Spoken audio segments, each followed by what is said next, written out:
Hello and welcome. Let me just turn down the ambient music here.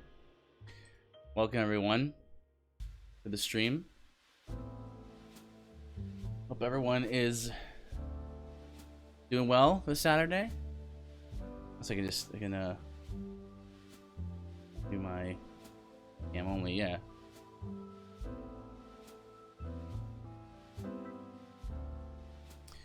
Well, today we have things to get to. As I said yesterday, we're going to get mostly to the weird Gamestop stuff. I feel like what I might want to do is play a short video where Ben Shapiro explains what happened.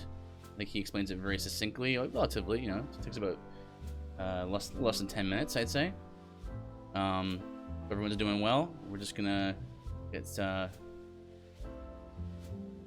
good evening, Matthew. Yeah, there's your Coin a Geek gifted you a sub yesterday, so yeah. Good evening to you. Blessings to you. Hope you're well.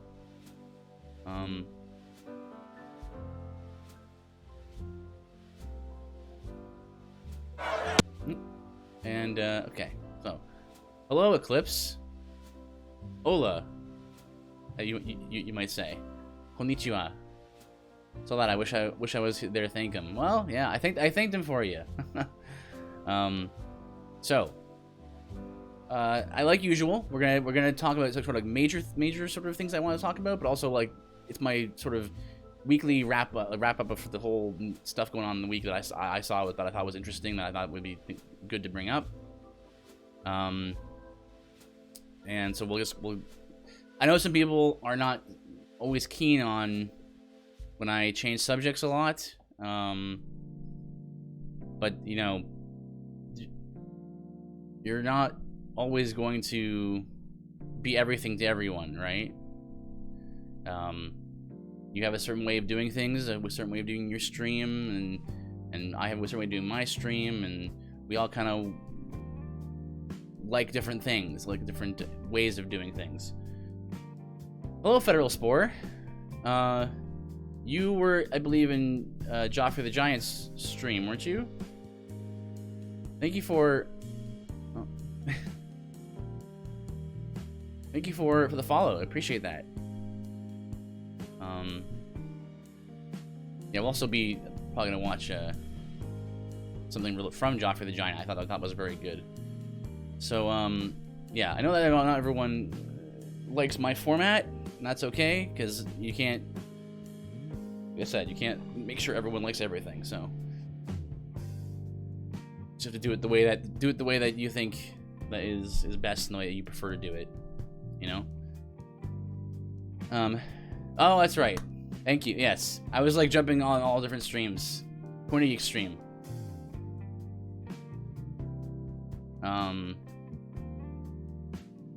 Thank you. Appreciate it. I slept through Coin a Geek stream.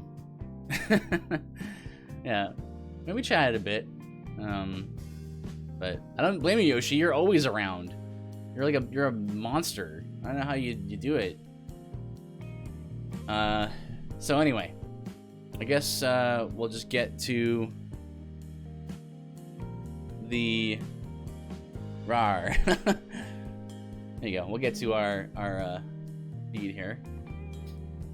So last we left off was this feed, this post here from last week.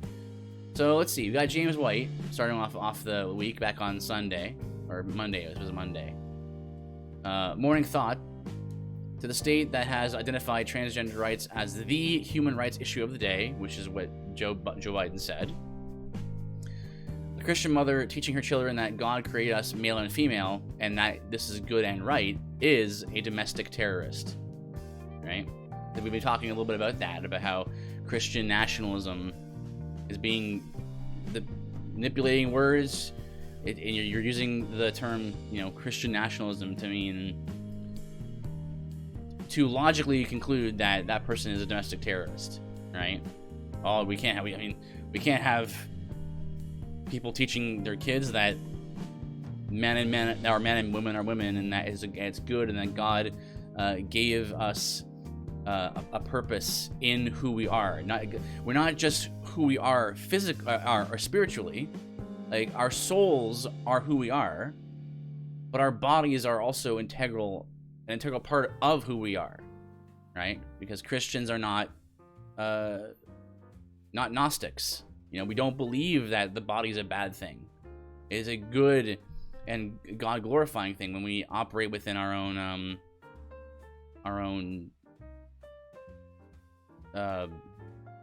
limitations that God has given us. Because really, limitations is the wrong word. It's not a limitation. It's a God-given purpose, I should say. And so I thought this was a very good warning, just to remind us that it's a completely logical thing. I think Joffrey the Giant was reading this afternoon. He was reading some Chesterton, G.K. Chesterton, on his book Orthodoxy, and that's an amazing book. I think I might need to read that. But he was reading a chapter about how Chesterton was saying that the people who truly go mad and go crazy are the ones who actually forego artistry and poetry and beauty and are just strictly rational people. Those are the ones who truly go mad, because you attempt to eliminate mystery and to know all things, and to become like totally like reasonable, like hyper reasonable was the term that I was using when I was talking to him. Like, when you become hyper reasonable and you don't consider, you know, the beauty and the poetry and the aesthetic world, that's when you lose your humanity, you know, because God made us in His image, and so we're kind of created to be a creative people.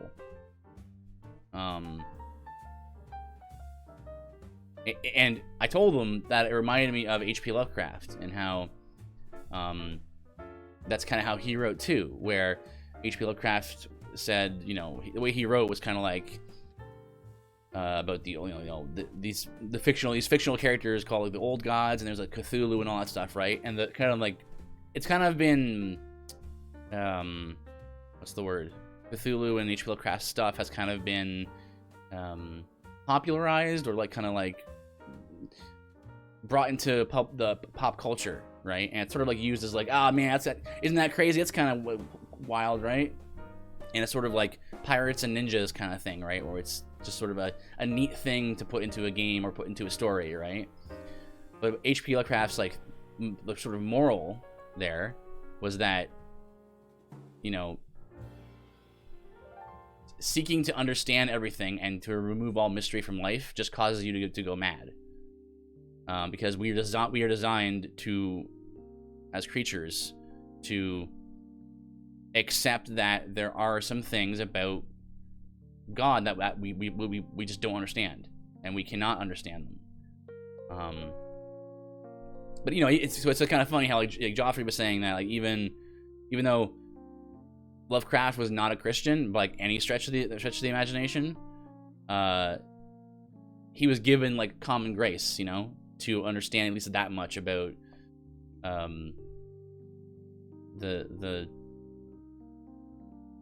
the nature of man, kind of thing. Anyway, little side note there.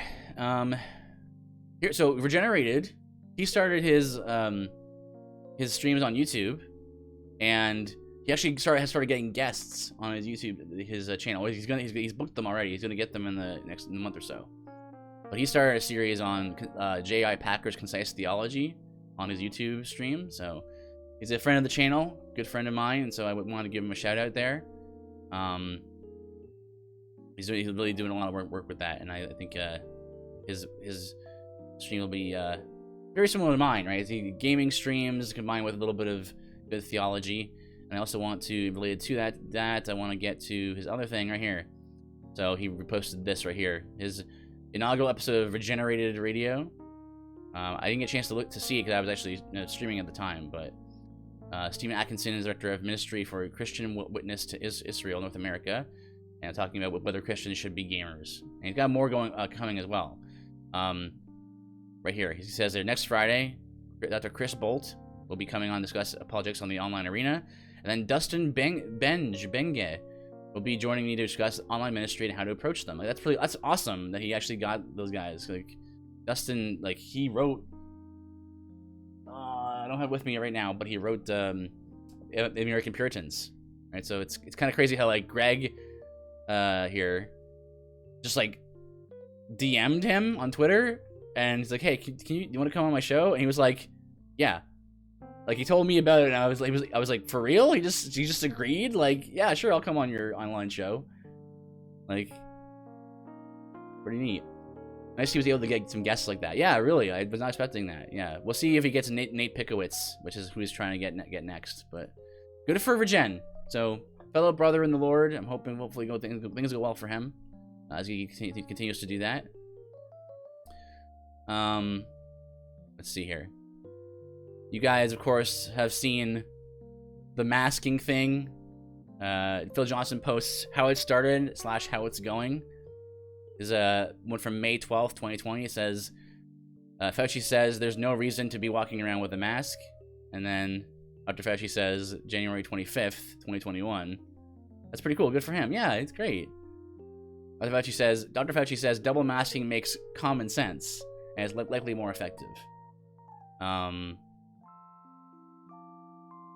And so remember now, this is the same guy who, if you guys recall the video, it's the same guy who when he went to go pitch the baseball, at the starting game of the baseball season. I don't know how it works exactly. I'm not a sports ball guy, but he pitched it, and he was wearing a mask while he was doing it. Like when he was in the middle of an empty stadium on the pitcher's mound, right? And then the camera later on catches him with two of his friends sitting right next to him, and they're not even doing like the armrest seat apart kind of thing, right? They're sitting right next to him, and he's not wearing a mask. And it's like, it's, and now they're like, you know what? Double masks seem pretty good. And it's just like, I mean, why not? I mean, really, why not three? Like, what logical barrier can you erect to be like, yeah, no, 3 is too much. I mean, if you can breathe through it, I don't know. Actually seems more like a politician than a doctor to me. I mean, it didn't seem that way to me at first, but the more, he goes on, the more I wonder, yeah.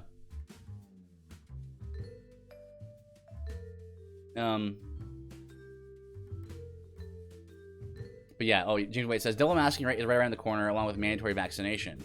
We've been trying to tell you all along, but hey, what do we know? Double masking means, yes, we know this has all been a joke all along.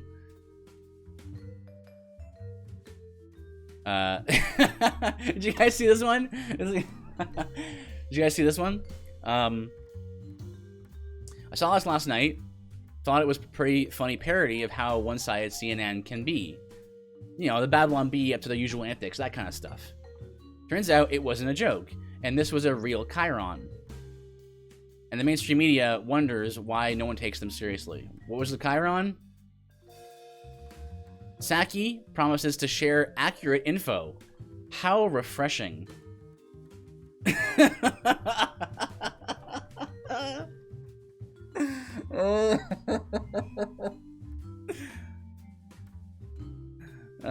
Looks at the word chyron.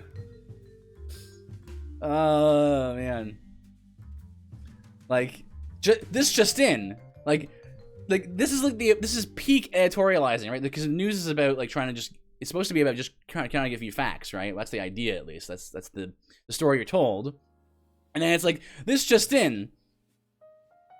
Psaki promises to share accurate info. By the way, that's refreshing. You should feel refreshed at that, with that she said that. Like, that's like peak editorializing. This is so funny to me. That's why I genuinely when I saw this it was on Monday, I think. I had to retweet this because I was like, I genuinely didn't think it was real. I thought I was like, oh, okay, people photoshopped it, you know, because like it would be so silly for them to say something like that, right? And then I like went onto Brian Stelter's Twitter feed itself, and he posted the image. And then where is it here? Right here. This guy says, and Glenn Greenwald calls for the firing of the Chiron writer in 3-2-1. And then Brian Stelter says, I wrote the Chiron, so. And I'm like, oh, dude, I mean, thank you for at least being honest that you're completely, like, you're all in on being totally one side. Because you know what? As I've said before, there's no neutrality, right?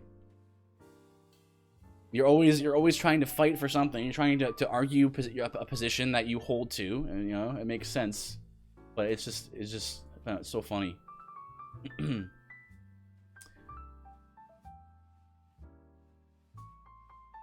Let's see here.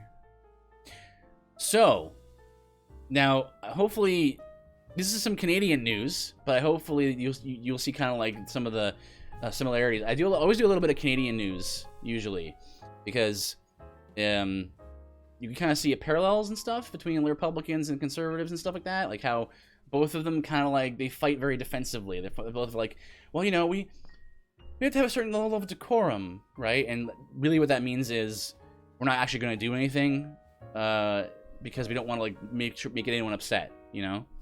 So Erin O'Toole, this is from the Post Millennial. Erin O'Toole welcomes former PEI liberal to run for Conservatives. And I'm like, okay, that's interesting. So our reaction here was, well, I mean, it's possible for a liberal to change and become conservative. And then I read the article. It says, Curry pointed to O'Toole's aggressive, socially progressive stances, saying that the Conservatives are a, quote, pro-choice, same-sex marriage party that is, quote, modern and inclusive. From the day he took the leadership, he, O'Toole, came out very, very clearly and very aggressively on socially progressive issues that are really, really important to me, Curry said. Remember, no, just for a reminder, we talked about it last week. O'Toole is the Conservative Party leader of Canada. So, that's us then. Anyone who's conservative in Canada should not be voting for the Conservatives, because apparently a liberal is willing to go ahead and join the Conservatives because of for these reasons that he points out in the article. So, trying to be charitable, I was thinking, well, you know what? It is possible for them to just change their mind, right? You maybe used to be like when you become a Christian, right? You totally change the way you see the world, right? It's like it's possible for a liberal to become a conservative, and then it's like, oh, actually no, it's the leadership of conservatives who became more liberal. So, I also posted this chart right here. So Derek Sloan on the side. Let me read what happened here. Derek Sloan, who was the guy who got kicked out of the party because he took in a donation that was from a white supremacist, even though he didn't know who it was. The fact that he took in $131 of his $1.3 million donations that he received in total, 131 of them was from a white supremacist. That's ostensibly what supposedly got him kicked out of the Conservative Party, even though in order for him to receive the donations, he must have had the money go through the Conservative Party first and then given to him. So there's that. So Derek Sloan's out now. He's actually independent now. But he says, when a conservative acts like a liberal, he loses every single time. The percentage of Canadians who view Erin O'Toole negatively spiked by 16 points in an Angus Reid poll taken as he kicked me out. Then I replied, correct. The socially liberal, economically conservative person doesn't really exist in any significant way. As long as O'Toole keeps acting the way he does, he's almost guaranteeing his loss next election. I appreciate his honesty with how awful a candidate he is, at least. And I have a chart here. This is the 2016 electorate of America. So yeah, no, it's not the same country, but it has a similar ideas, right? So on the blue here, this is why I have to explain this, is because in Canada, the Conservatives are actually colored blue, and the Liberals are red. And so that was very confusing for me at first when I first learned about politics and stuff. But this is the American chart. So the red are the Conservatives, the Republicans, and the blue here are Clinton voters or Liberals. But notice here, we've got on the left, we have social identity dimension, and -1 right here is most liberal, +1 up here is most conservative. Down here we have economic dimension. -1's most liberal, +1 is most conservative. So what does this chart tell us? Well, at least according to the 2016 election, I think if you were to take the data, or like redo this data, and like for 2020, I think the numbers would, I think it actually would be closer to, like, look like this, but actually would be more like close together if I were to just guess. But so what we have here is we have a lot of liberals, lots of them in the socially liberal, economically liberal over here. You know, a smattering over here and here, but mostly it's right here. Amongst the Republicans, we have a wider, I mean, you could argue, but I think like somewhat slightly larger sort of spread, but they're more in the middle between economic this way, up and down. They're in the middle, so they're like they land somewhere between most like liberal and conservative. And then socially, Republicans are all up here, all over here. Now, what's going on over here? What's this quadrant? This quadrant is socially liberal, economic, conservative. Because if you're a social conservative, you're almost by nature gonna tend to want to be, not nature, by necessity, I should say. By necessity, you're gonna tend to be a fiscal conservative, because a lot of socially conservative policies are also fiscally conservative, economically conservative. So there is this one guy right here. I'm not sure you guys can see that, but there is in fact one dot right here who is an independent, who's neither Republican nor Democrat. And he's right on the very end here. I'm not sure who this is. I kind of thought that was funny. But like, the point is that like this chart shows that yes, there are some people in this category, but they're compared to this or over here. So O'Toole's plan is basically the plan that his predecessor had, which was Andrew Scheer. His plan is to just try to be cool with everybody, try to be everyone's friend, and not worry so much about the social policy stuff, you know, and abortion and euthanasia and transgender 8-year-olds and puberty blockers and all that kind of stuff. No. As long as I just really want to lower taxes, I'm good. It's like, no, you're not, because no one will vote for you.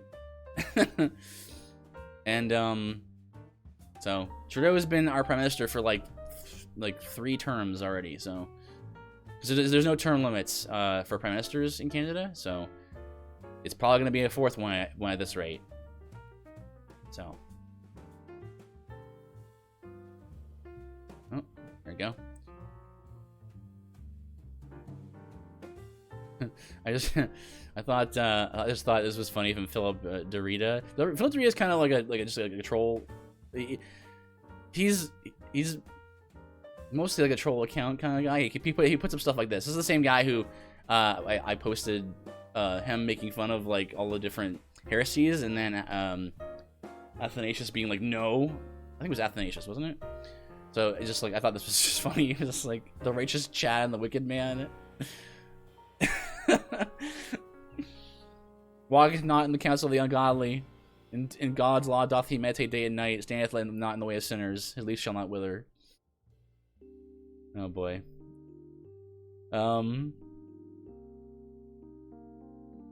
So I actually saw, I think Eclipse actually liked this post of mine. A lot of people like this one actually. But once again, we're seeing like unity and healing. Unity, we're gonna be unified. It's gonna be great, you know. And I said, unity and healing will not begin with teaching people that white guy over there is the primary source of all your problems. Like, it's kind of amazing that people think that is gonna solve anything. But there it is. We need to always be aware of it, what's going on, and think about that. Yeah, this is, and here's one that was really surprising to me. Like, I mean, I'm not sure why I was surprised, because like, here's a church, supposedly a church, middle church. As God cares infinitely more about making sure everyone has food, shelter, and healthcare than, quote, accepting Jesus Christ as your personal Lord and Savior. And I said, quoting from Mark 8:36, for what does it benefit a person to gain the whole world and forfeit his soul? Matthew 6:33, but seek first his kingdom and his righteousness, and all these things will be provided to you. Sure doesn't sound like sure sounds like God cares a lot more about his kingdom and the salvation of his elect and souls. But you know what? When you have a church who in their bio says, you know, that they are inclusive, and what can you make of that, you know? Let's see, what other like kind of like one shots did I do? Here's Facebook just announced it made a mistake when it censored studies showing HCQ, hydroxychloroquine, saves lives. Censorship is never a mistake. Tech executives repeatedly made a calculated decision month after month, silencing physicians worldwide. And then there's two articles here. One from January 28th of this. So that was like, what, yesterday? Thursday. After 440,000 Americans are dead, Facebook and American Journal of Medicine admit their stand on HCQ was wrong. Those people should be prosecuted, says Jim Hoft. And the other one here says, only a 1 in 17 billion chance hydroxychloroquine does not work, medical professional says. I'm actually going to want to read this because I think it could be good information. Hydroxychloroquine really works, as says Professor of Medicine Dr. Peter McCullough, describing the treatment as, quote, the most widely used therapeutic, end quote, to treat COVID-19 in the world. The chances that it doesn't work are calculated to be 1 in 17 billion, he told Sky News. There's no controversy over whether or not hydroxychloroquine works. The controversy is on the public health approach to COVID-19, end quote. Mr. McClough said, quote, the virus invades inside cells, so we have to use drugs that go inside the cell and work to reduce viral replication. The drugs that work within the cell and actually reduce viral replication are hydroxychloroquine, ivermectin, I don't know how to pronounce this one, doxycycline, and azithromycin. Sadly, in the United States, and I know in Australia, this happens all the time. Patients get no treatment whatsoever. They literally are told to stay at home until they are sick enough to go to the hospital. I think that honestly is atrocious. History will look back on that and think it was the worst way to handle a potentially fatal illness. So, I mean, it's kind of like who do you believe, you know? This is why people have to be free to make their own decisions. And the whole narrative of, you know, we're doing this for your own good. You know, we're doing this. You know, you're a stupid dumb moron who doesn't know anything and can't and are just incapable of understanding things and putting things together and learning. So we're just gonna go ahead and just assume that you are that dumb and just say no. We're censoring people who say hydroxychloroquine works, and then Biden becomes president. They may not be related, to be fair, but they might be. But you know, Biden becomes president. A week later, it's like, oh, actually, turns out it's cool. You know, yeah, we got the vaccine going. That's cool, but also HCQ for everyone. All right. Let's see. Okay, here's Apollo Jedi. He's a more recent follow of mine, but I never read his profile before. I find your lack of faith disturbing. I love. I thought that was really funny. Like his summary of like, think about how crazy this entire these last 12 months have been. 2020 and 2020 and 2021 are surreal. So here's some of the breakdown of what's happened this past 12 months. There are 591 genders. 4 masks will protect you. If you don't know whether to vote for me or Trump, then you ain't black. Remember that quote from Biden back in the spring. There's no evidence of voter fraud, which was never really ironed out exactly. Close your church or you hate your neighbor. If you gather with family for Thanksgiving, then you're Hitler. Math is racist. 2 + 2 = 5. Remember that one from the summer? 2 + 2 = 5. Defund the police. Pack the courts. Kamala Harris bails domestic terrorists out of jail. Gets elected to VP. USA should fund 8-year-olds transition to another gender. True eliminal pressure. Of course, I forget about Biden's constant gaffes there. Border wall is racist. Capitol wall is security. That's only just like a handful of the insanity of this year, man. Stay in the faith, though. God's got it all under control, all worked out, you know. Okay, so a few more things here. I want to play this clip from Joffrey the Giant. I thought it's not too long, and I thought it was very interesting. He's a very poetic, poetry-minded person, so let's hear. This is Joffrey with your side of fries and a message from a father to fathers. God be with you, man of God. How are you educating your children? You know that education is important. Do you know that it is foundational? Education is not the thing your school does or that your wife does with her homeschool curriculum. Education is the formation of human beings, the making of men. Mankind is a kin and a kith formed by fathers, given to thee, thou, thy son, and thy son's son. Education is everything you received and what you pass on. You, Father, are the one who diligently teaches your children. You are the one who diligently keeps the commandments of the Lord your God. And the time comes when thy son comes to you and asks, what mean all these things? Deuteronomy 6. Do you know what to say? Do you know the story of how we were bondmen in Egypt and the Lord brought us out with a mighty hand? Do you know what our righteousness is, so that you may tell that to your son? Oh, sorry. So I just pause. I think it's so good. Just like I never thought about the idea of like implied in that. So did you read the actual Oversight Facebook article when you saw the Twitter post? Which Twitter post? I think that I never thought about it until I saw this video where it's like, wow, the God really seems to imply like fathers are gonna know what to tell their children. It just makes so much practical sense, but like, you know, do these things so that way you can tell your children when they ask you, what does all these things mean? And you'll need to tell them. And it's like, implies like, well, you need to know what those things are. The one from Simeon Gold. I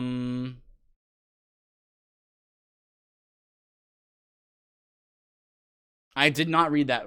No, I just saw this and I thought it was just interesting that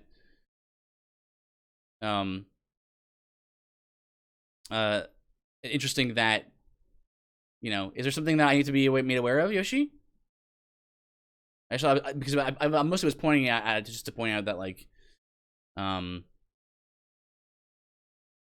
you know, you censor something, right? Even though it's there's some good to be had according to some medical professionals, right? So we have a medical professor here who's saying, according to Sky, he was talking to Sky News, and he was like, yeah, it works well, right? And so, but we had a lot of talk back in the fall about it being a problem, right? All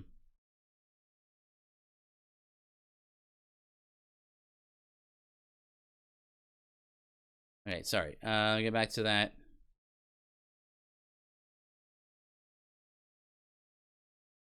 And for the things they carry. God made you for it, made you for that. So you rest not until you rest in it. You will not find peace until you rest in sacrifice, until you assume the responsibilities God gave you. You are responsible for raising your children in the nurture and admonition of the Lord. Education is neither algebra nor Greek. It is no less than the raising of your children in Jesus Christ. This is as immense a task as it seems, just as your marriage is. You've been given charge of everlasting beings of cosmic significance. The task is big, but it need not be burdensome in Jesus. It is not hidden from thee, and it is not far off. It is not in heaven or in the sea, and you need not ask who will do this task for you. It is not a Sisyphean task, but a Jesusian one, a Christian one. Like most of the big tasks you are asked to take on in your life, the most important thing is to start doing it, to take that first step in grace. It is vital for your family that you take up this responsibility, of course, but it is also crucial for the church. Education happens in the context of God's people. And when thy son asketh thee in time to come, saying, what mean the testimonies and the statutes and the judgments which the Lord our God hath commanded you? Then thou shalt say unto thy son, we were Pharaoh's bondmen in Egypt, and the Lord brought us out of Egypt with a mighty hand, and the Lord showed signs and wonders great and sore upon Egypt, upon Pharaoh, and upon all his household before our eyes. And he brought us out from thence, that he might bring us in, to give us the land which he sware unto our fathers. When you sit down to talk with your son, just the two of you, who are the we, the us in your answer? It's not the two of you, it's not your family. The we is God's people. You tell your son, we were slaves. We were saved from slavery. All of us, your mom, your cousins, your neighbors, including that blacksmith who always yells at you. We were all of us saved and called to conquer and keep. And in fact, educating your child is preparing him to keep the commandments of the Lord his God and to conquer the land God's people were called to. You are responsible, and you and your wife are at the core of everything communicated to your children. But do not be deceived.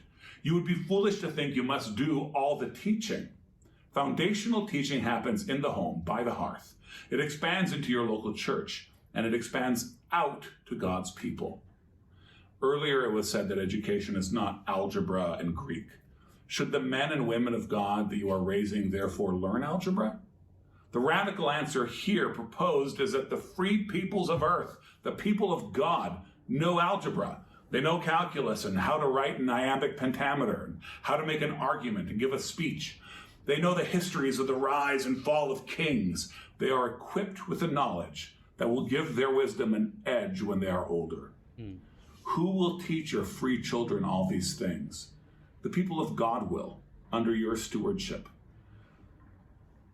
I'm saying all this to call you to love the people of God.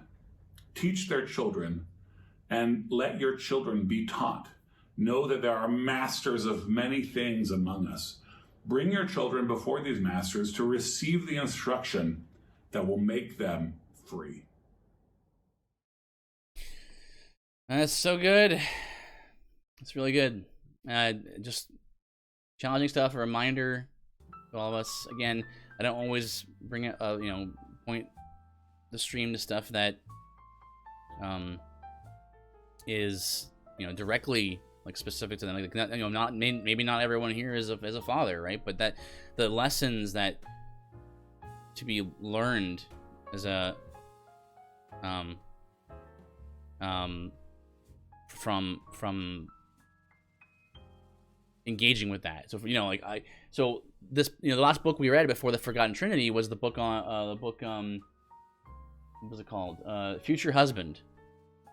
Talking about you know what the role of the husband is and all this, right? I'm not married, but it's still good to understand that, like, as a Christian person, right? And so that was very, very insightful. So let me catch up here. It's all kind of blurred in some sort of a PR legal speak, but from what I understand, the only thing they backtracked was if a post didn't have imminent harm, they shouldn't be as quick to remove posts. So in the end, they are kind of saying, let's not delete the post, but still label it as misinformation. So it feels like not boiling the frog too fast. Right, okay, so... Right. So because Facebook is you know, deleting all these posts, right? And really it's like, well, hang on, don't delete the posts that don't have imminent harm in them. And so it's still a matter of, like, Facebook censoring information and censoring data that could be useful for a person, right? It's not a matter of, like, them, you know, censoring information or censoring things that are offensive, you know, or not offensive, that's the wrong word.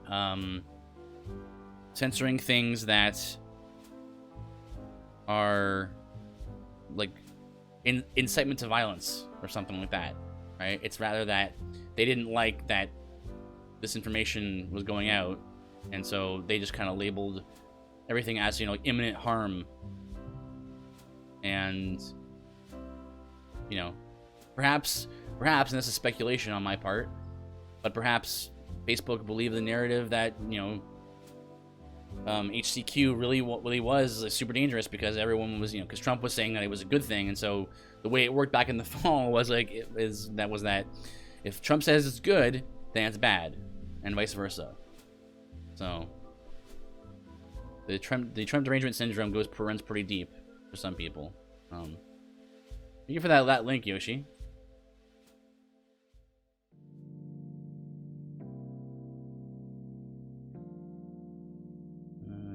I'm just quickly scan it, just to, I don't want to, it is a bit of a long one, looks like. Right, yeah, so it's the rule about removing posts, you know, is inappropriately vague, and yeah. Okay. Thank you, Yoshi. All right, so a couple of longer things, and then I want to get to the two major stories of the night. Okay, so Brian Suave, a threat on local economies. Question: how do we fight the wicked powers of the central banks, Federal Reserve, and the evil of our current fiat system of money?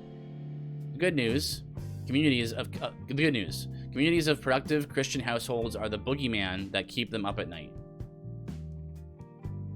First, you need to get this. The whole system is aimed at slavery. It's meant to put every citizen in a state of perpetual serfdom. It's feudalism.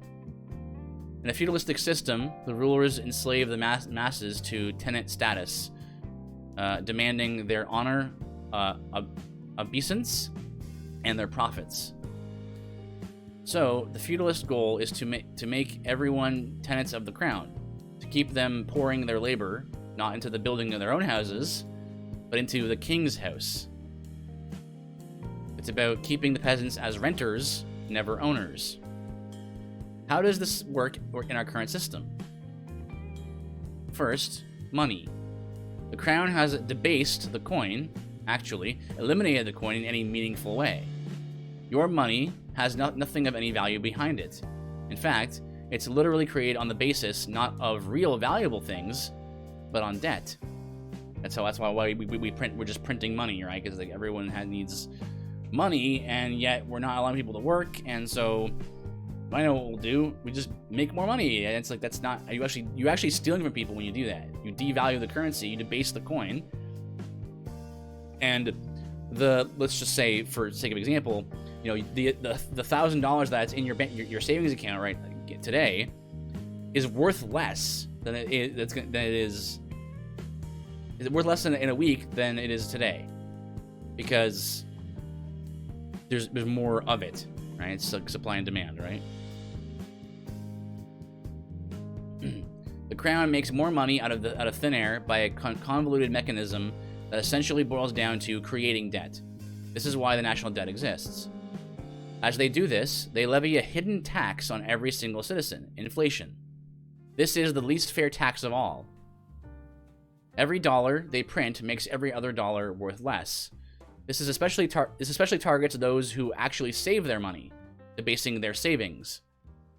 This inflationary money creation is the mechanism by which the crown gets more of the money it spends, not direct taxes. Worse, it's not sustainable. As the crown prints more and more fiat money, the inflation is likely to go up, possibly even run away entirely and make the currency practically worthless. So, how do we fight back against this perpetual theft? 3 words: own real things. Own real things, but especially productive things. Start businesses, buy gold and silver, invest in land, make that land productive, buy rental property. I can't tell you what opportunities and skills that you have. Get creative, work hard, be you to God's glory. But that's not enough. We also have to, this is the next tip, refuse debt. Debt is the cornerstone of our modern feudalism. It is what keeps you a slave of their system. So simply, get out of it. No more excuses. Repent of the consumerist mentality that keeps us as willing serfs. Now, maybe the most important part. You can't do this alone. It is simply not possible. The great need is not mere households. It is households of households. It is the local church, which ought to be the ultimate productive household. Here's what we're working on in Utah. 1. Encouraging godly marriages by teaching biblical anthropology, sex roles, fruitful marriage beds, etc. We are gloriously patriarchal and pro-kid. 2.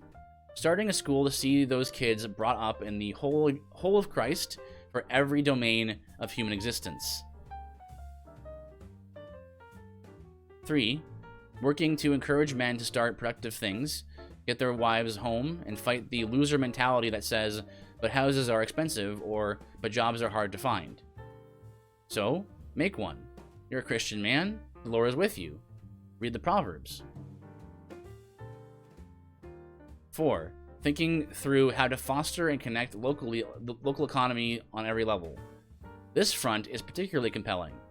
The question we're trying to answer is basically, how do we build a whole sustainable local economy insofar as possible? It's daunting, but doable.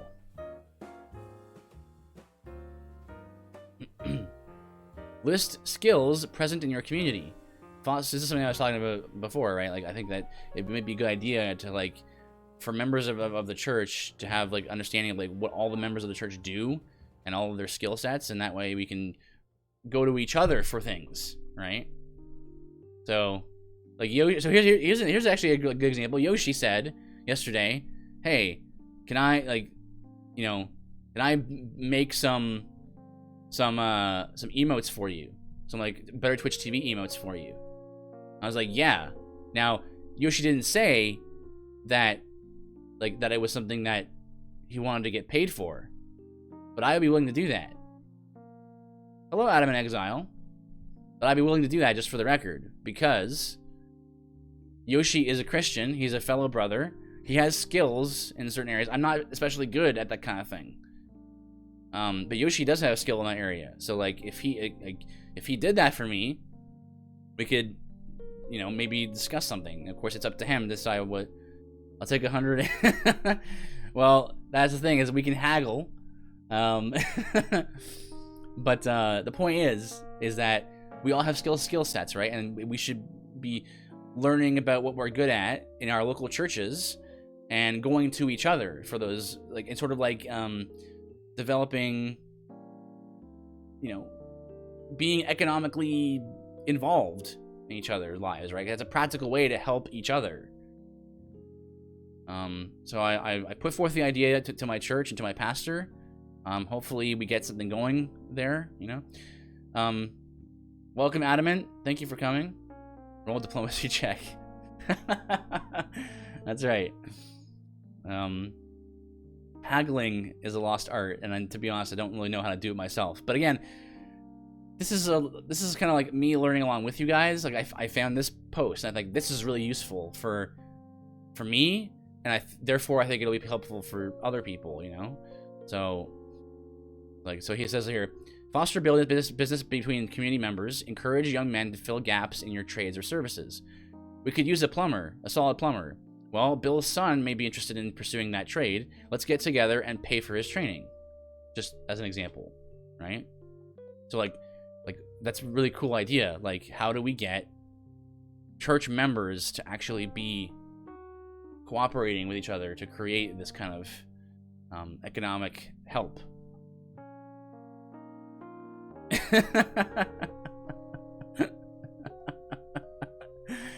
Yoshi.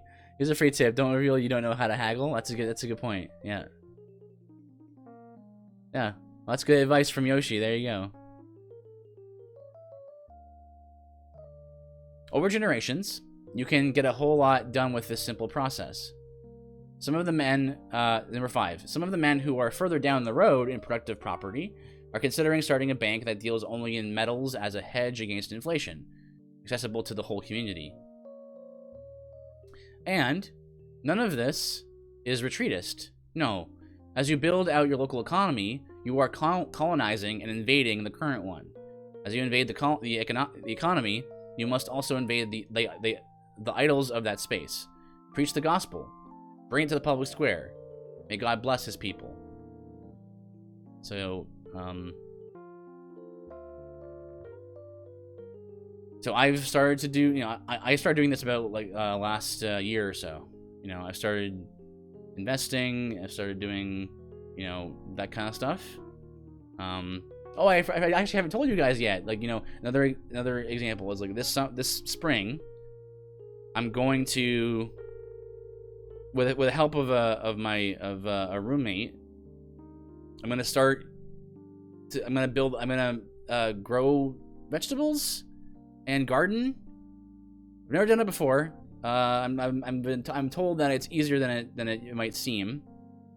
But again, just trying to do things at a local level, right? And trying to do whatever you can to learn new skills and be productive and stuff. So it'll be a cool thing. It'll be a weird experience.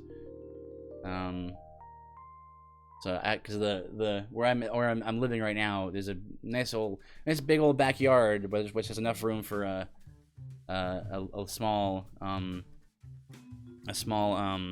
you call it greenhouse. And so don't know the first thing about gardening, but I'll figure it out, and and we'll just go from there. Adamant says it's similar to how black businesses were elevated recently. Oh yeah. Was it Black Wall Street from some time ago, I believe it was called.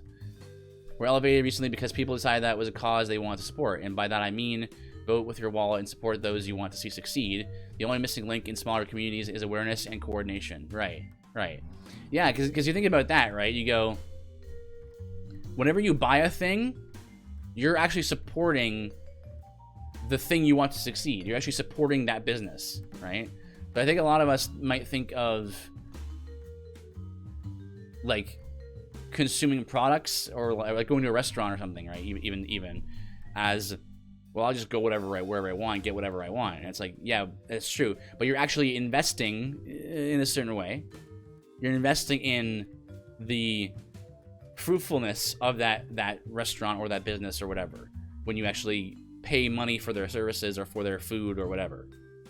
So So yeah, Adam, exactly. Like you vote with your wallet and support those you want to succeed. So like, what I'm saying is like, what Christians need to start doing is actually supporting their fellow members of the church by understanding what skills they have, and then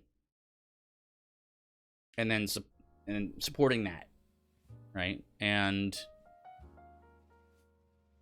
you know, it doesn't. That's the thing though. The great thing about someone told me that like the concern though would be like then church would become too businesslike. And I said, well, I don't think so, because underneath the umbrella of this sort of like, you know, support who you want to succeed is Christ, is the pastor of the church, is the safety rails, for lack of a better term, of you are both Christians, so you both serve the Lord, and you don't desire to you know, extort or to take bribes or to be greedy for much gain. You just want to make a priority your congregation, and a priority your members, and you know, and then going out from there. I think that's a very interesting way of kind of figuring our way through this whole economic thing that we have, like, kind of troubles that we're facing. And I guess because I've been talking about this, it's a good time to talk about GameStop. So I feel like my response. This is what I first said. Oh, and thank you, Yoshi, for DMing me the video. I did watch it, and I did understand it better after I watched it. But yeah, I was like, so someone can explain the Wall Street GameStop thing to me, like I'm 5, because I really didn't get it.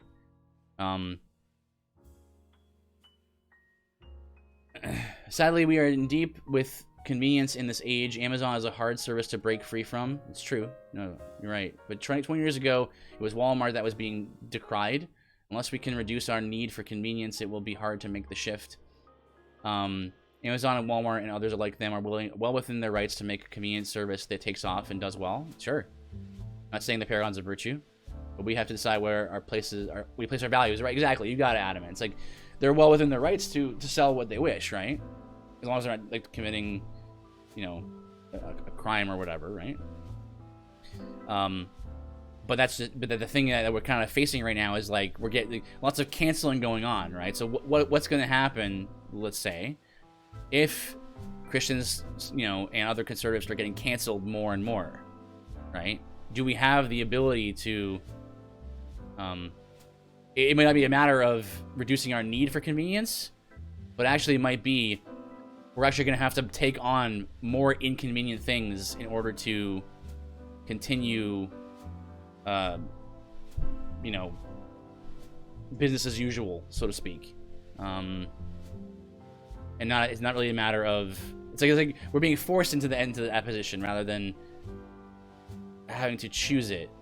So I guess what I would say is like take the time now to try to reduce your need for that convenience. And again, believe me, I am Mr. Convenience, so that's a very hard sell for me as well. But if things keep going as they are, then we need to be ready for getting canceled by Amazon or Walmart, right? Because of our views on things. But yeah, definitely within their rights, well within their rights to make whatever they want, right? But we may not have that option available to us. So yeah, what I'm gonna do is, because I think it might be necessary to explain what exactly happened with GameStop, I want to actually play this video from Ben Shapiro, because I think it might be helpful. So we're gonna pull that up, right? Oops, wrong thing.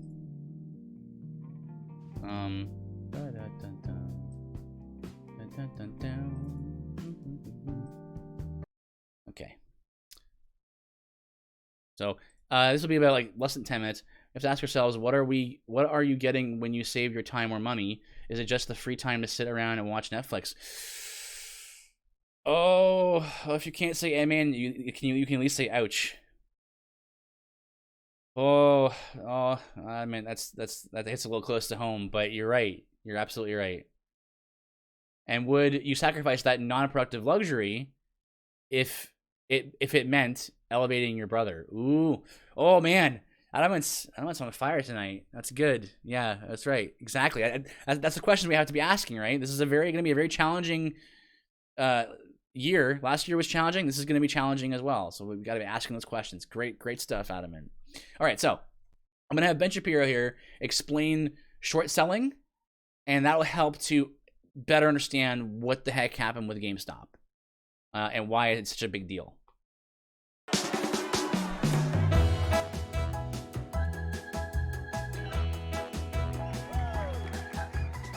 Alrighty, so today I'm going to explain what just happened with GameStop. To put it mildly, it's been a wild ride for GameStop, which at one point here has been valued at more than Delta Airlines. I get you, Adamant, but you know it always starts somewhere, right? Christianity started as a grassroots. I'm not a huge fan of the term in terms of relating to Christianity, but it started as a grassroots thing, right? There's like 12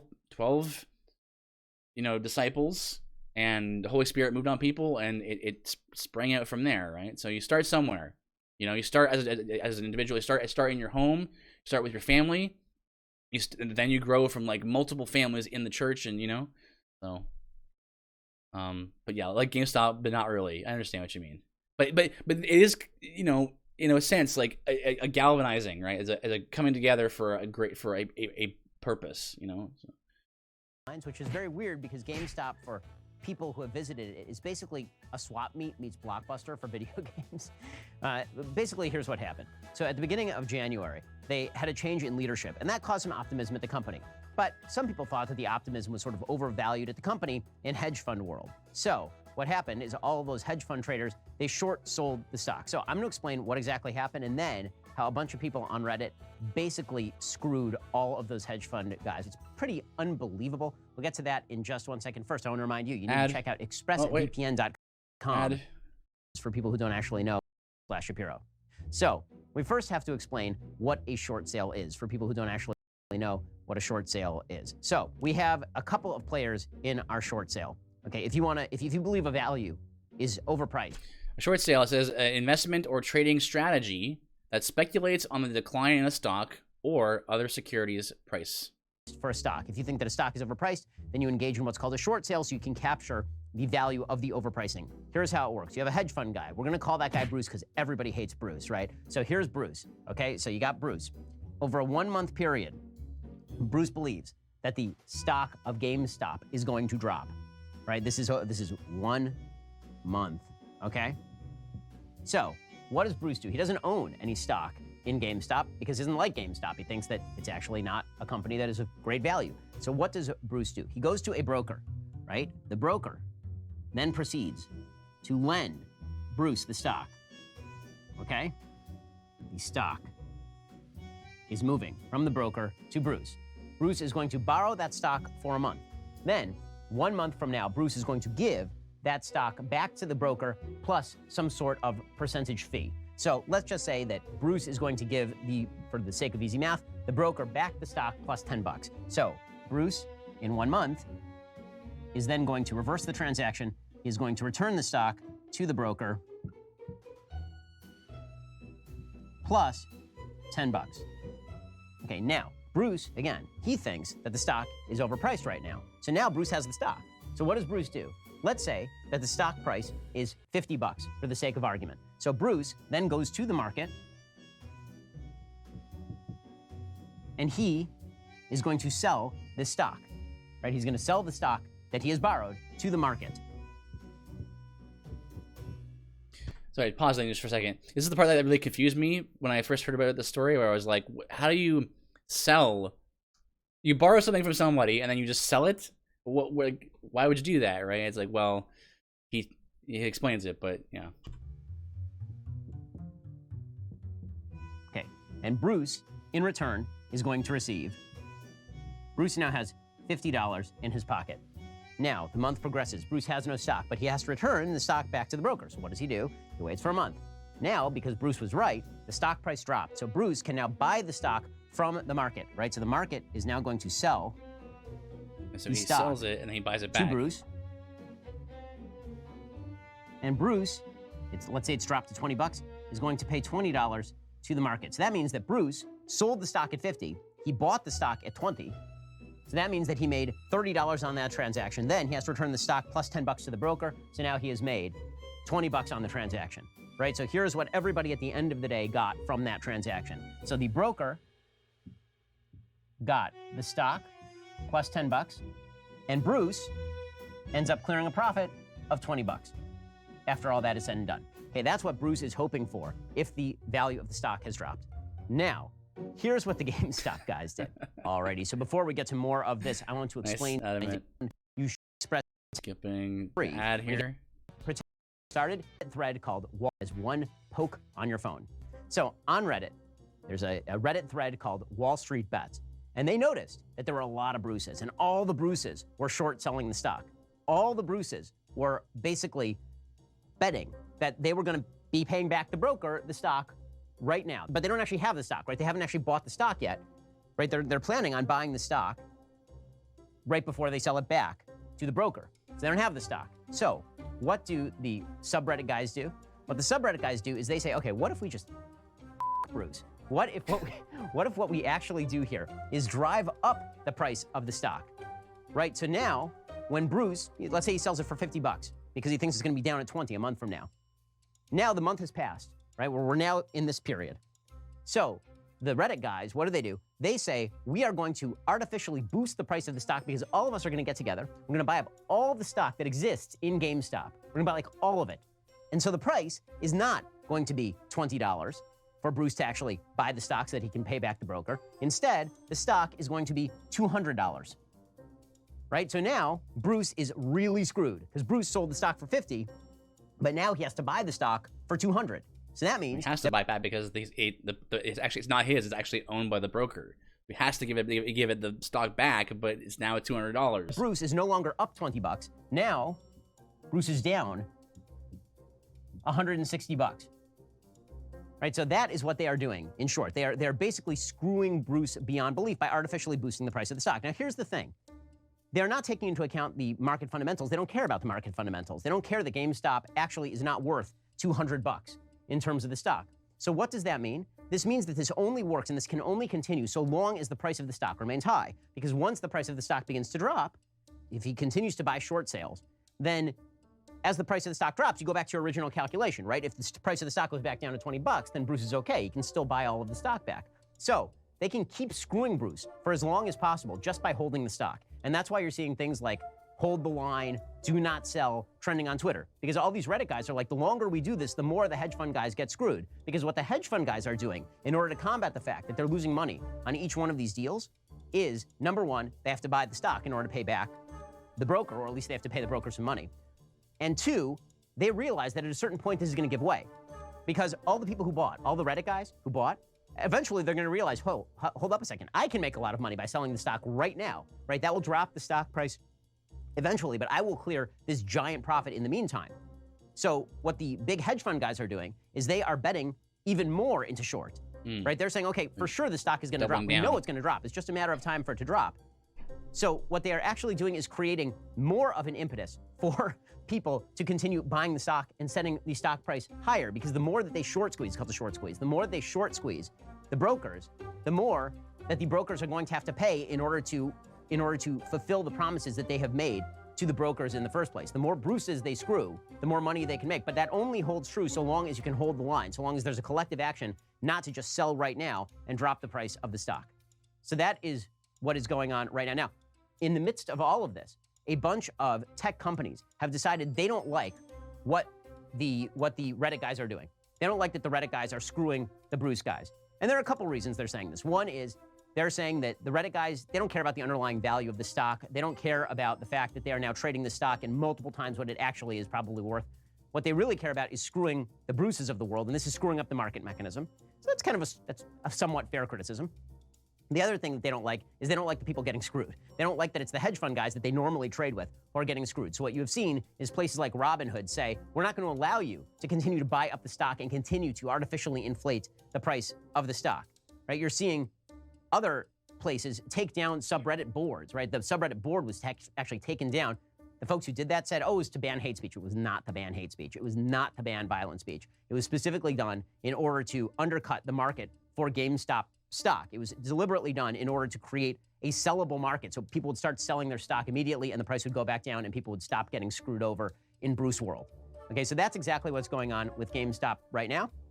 You can be on either side of that. You can be on either side of that. You have to admit that this is legitimately one of the funniest things that has ever happened in the history of Wall Street. There you go.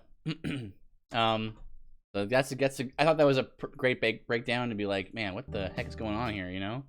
So, that I think it was important to summarize, because, there's this guy, John. I don't know who he is, but Josh Gross says here, so many folks, especially the media, are missing the complete backstory on GME. GME is GameStop stock, and how we got here. This has been simmering for over a year, and the story behind it is great. I've been tracking this since September and devoured all of the details from the origin through today. Forgive the language, this is actually the guy's name. So back in, I'm not actually going to say it, don't worry. So back in September 2019, like this is a long time coming, some guy named Deep Effing Value posted this on Wall Street Bets. And here's the link. It was just a post about his leaps, that is, long-term equity anticipation securities, TLDR,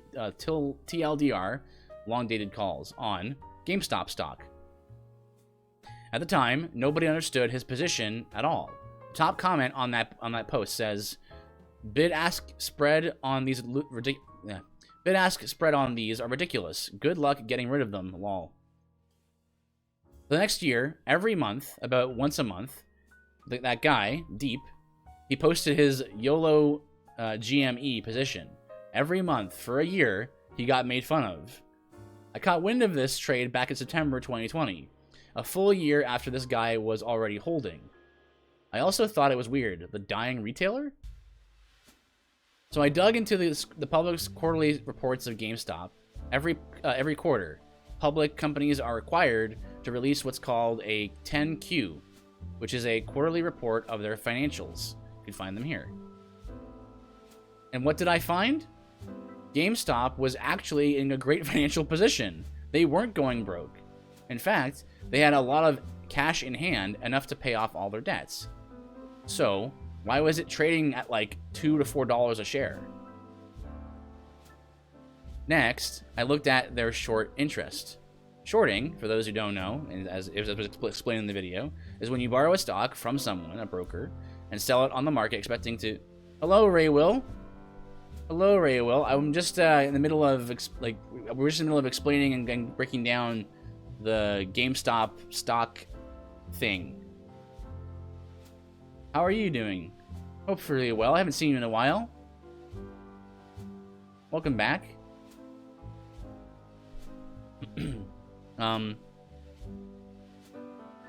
So yeah, shorting when you borrow stock from a broker and sell it on the market expecting the price to go down. You eventually buy back the stock at a lower price, return the borrowed shares, and pocket the difference. So, the short interest was over 100% of total shares. In fact, it was 140%, which makes no sense. How can you sell more shares than there are shares? Keep in mind, not all shares are actively traded. In fact, over 75% of GameStop shares... I passed one of those GameStop's huge warehouses and fulfillment centers, and it had a now hiring banner on it. Not typical for a company that is getting ready to collapse. Yeah, no, that's true. That's certainly true. I mean, if I were the CEO of GameStop, I'd be like, okay, this is like the chief of all gambles right here. I can either like try to stay afloat or like get out of this. You know, sell my company to somebody and he's like sweating bullets. You know, But or like as you said, try to like hire and like stuff like that. Keep in mind, not all shares are actively traded. In fact, over 75% of GameStop stock is locked up in passive funds and GME board and C-suite. Not sure what those are, but so really, short interest was like 300 to 500% of float. Float is how many shares are actively traded, basically, which is insane. Basically, the shorts, which are hedge funds like Melvin, were expecting GameStop to go bankrupt, and they never have to cover or return their shares. Now, Deep Effing Value had figured this out long before anyone else.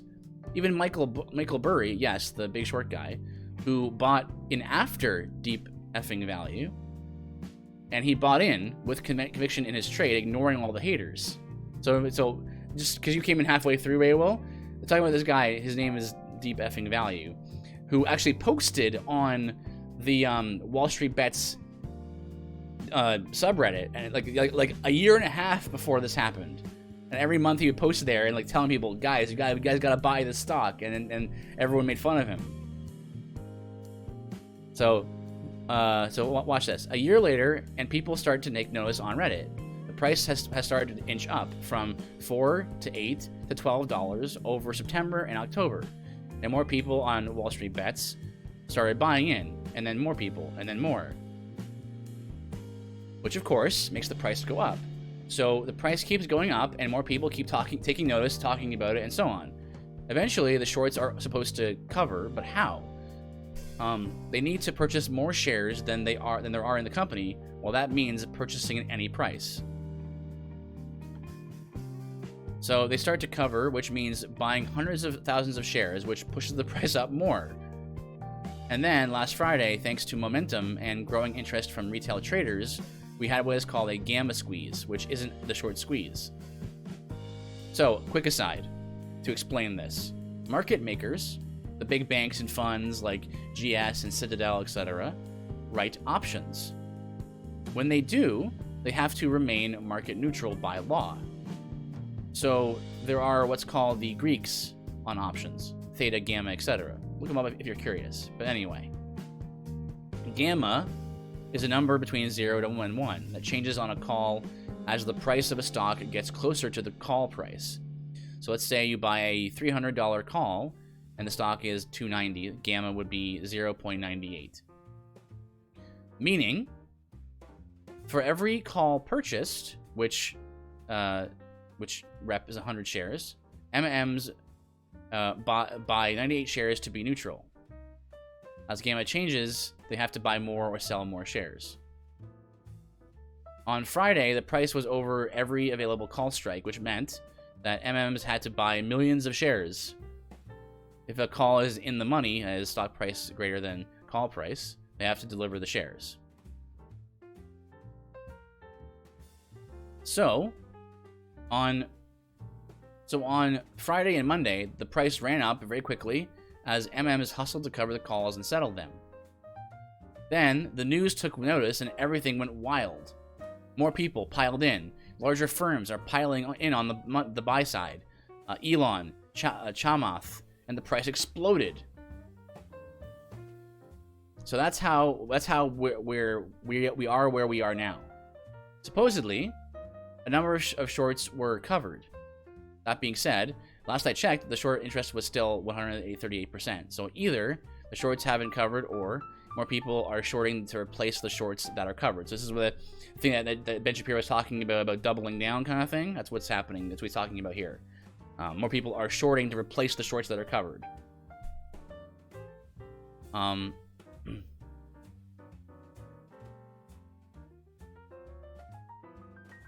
When you short, you pay a borrow fee, which you can change from day to day. Right now, that fee on GameStop is between 20 to 80%. That's like credit card interest rates to borrow a stock.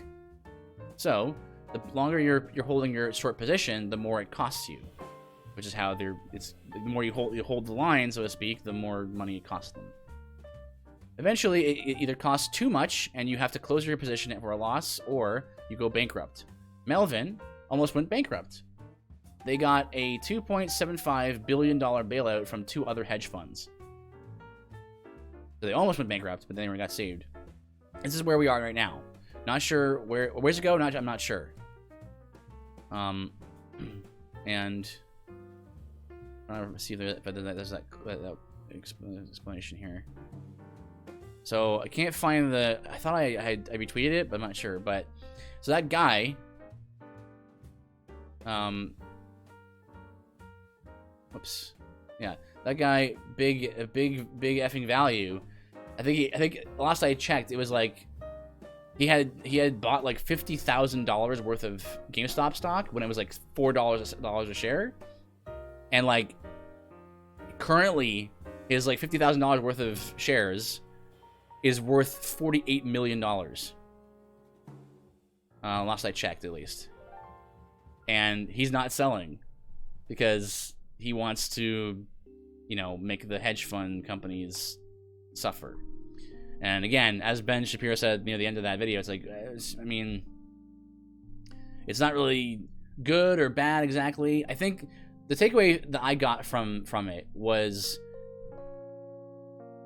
to think about how just like fake how fake the market is, right? And how it's like not actually a free market, because like what happened with Robinhood, right? If Robinhood, who is like a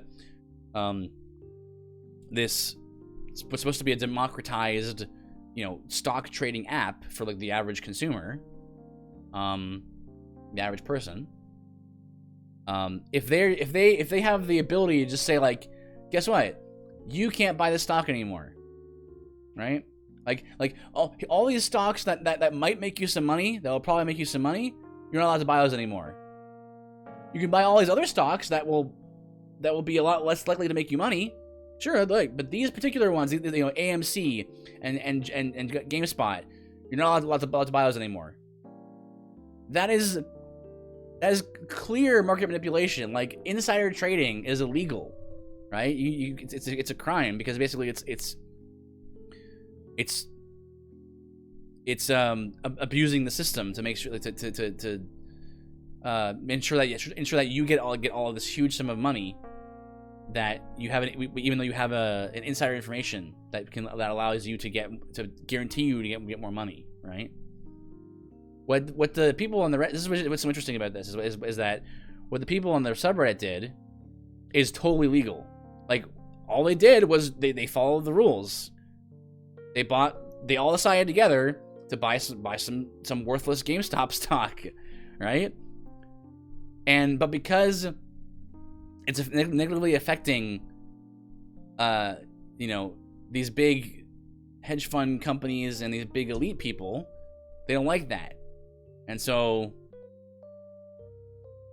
Robinhood and other like trading apps are like, no, you're not allowed to buy stocks anymore, not in these companies. We're gonna have to put a stop to that, even though everyone should be free. It's not a free market, because there's one set of rules for some people and another set of rules for others. It's like, you're not allowed to do that.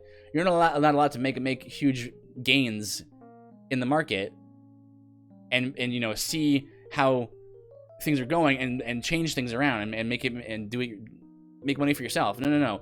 Only the elites are allowed to do that. You see what I'm saying? Like, only the elites are allowed to go, hey, this GameStop stock kind of is worthless, and it's going to keep going down. So what I'm going to do is I'm going to short sell and all that kind of stuff. And I'm going to like bank on that short selling happening, and then that's how I'm going to make lots of money. And so only they're allowed to do that. But if you try to like go, oh well, I'm going to just increase the price by buying into all these stocks because that's what I want to do. It also should be. It is completely fair to do that. So I'm sure as a result of this event, there'll be tons of more like like securities and insurances and all that kind of stuff. All the GameStop equivalent here, EB Games. Yeah, here in Canada it's EB Games. Try to swap into Hot Topic figurine nerd gear focus. Yeah, I noticed that. Yeah. But I think in the short term, they just have to quickly optimize their online sales. Yeah. What can you do, right? Because every game company has digital game downloads now. You know, we got Steam. Steam is big. Even other companies, other stores sell games. But it's just really hard to stay competitive in that market that's like super like saturated, you know. But I mean, you're gonna have to, you need to try something, right?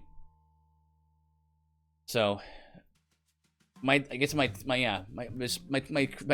from this event is just like, it's insane, but it's like, how fragile is like the market systems, right? That this can happen, and billions of dollars.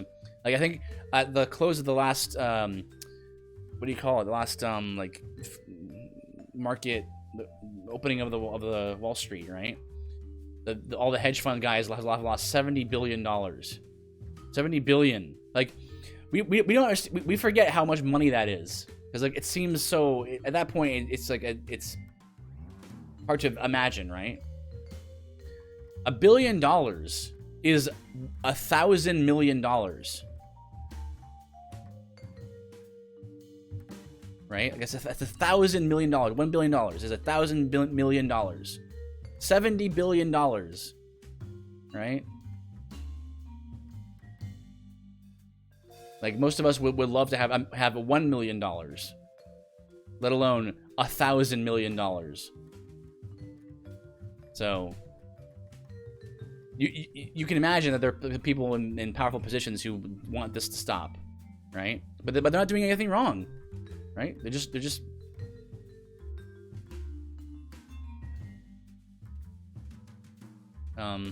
but yeah. And of course, related to this story was a story I just saw like 3 hours ago. Quote, this is a Newsweek article. Far-right extremists use GameStop chaos to radicalize and recruit on Telegram. It's all too predictable. Anything that goes against globalism, fights against degeneracy, or helps the common man get ahead is linked to white supremacy and the far right. So this is a really interesting like strategy from the mainstream media, because they're actually like taking this on it's like a two-pronged approach.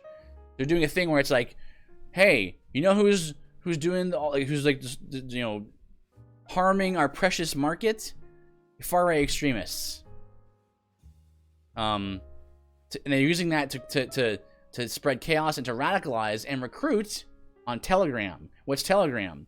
Telegram was the newest like instant messenger kind of service. It's more like more private, and basically it's like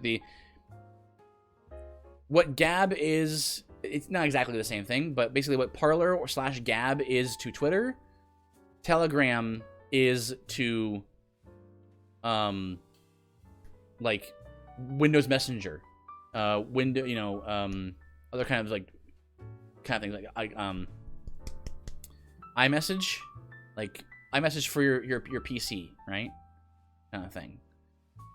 And so this two-pronged approach right here, it's like these far-right extremists destroying the market. Also, Telegram, get rid of it, right? Like, it's wild stuff, wild stuff.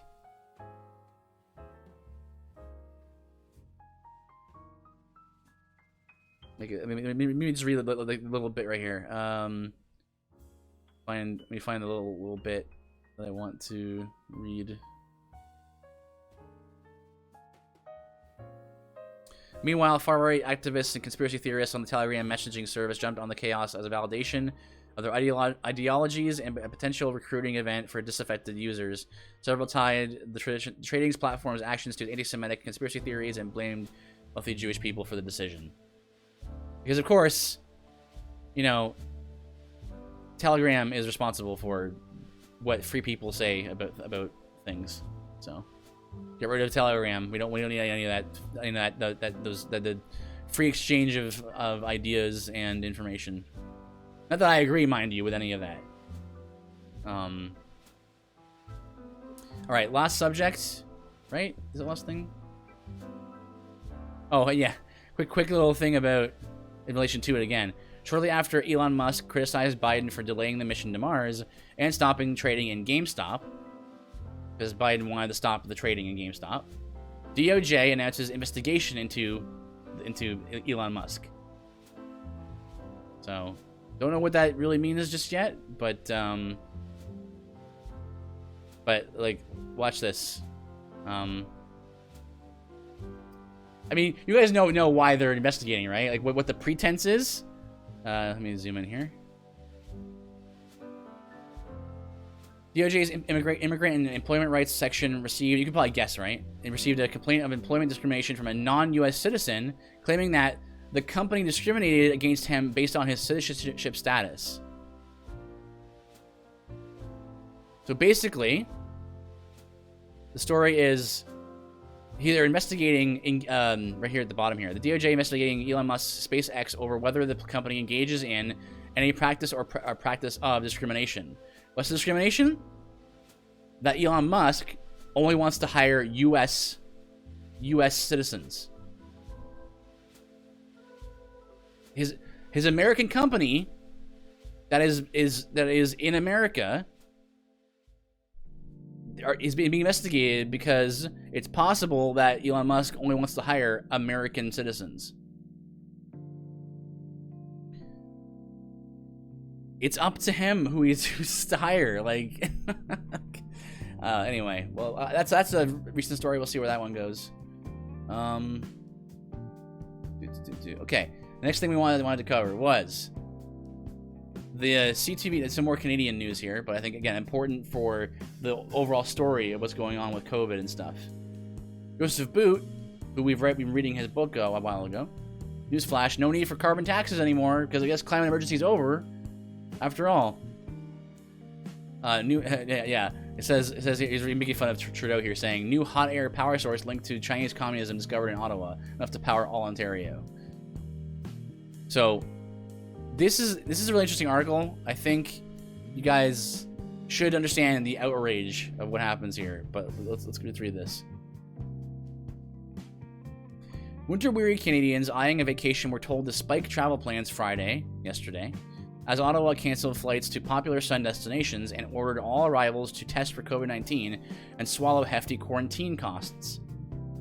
Prime Minister Justin Trudeau said the new restrictions are meant to discourage non-essential travel and reduce the spread of more infectious variants that could send domestic case counts soaring.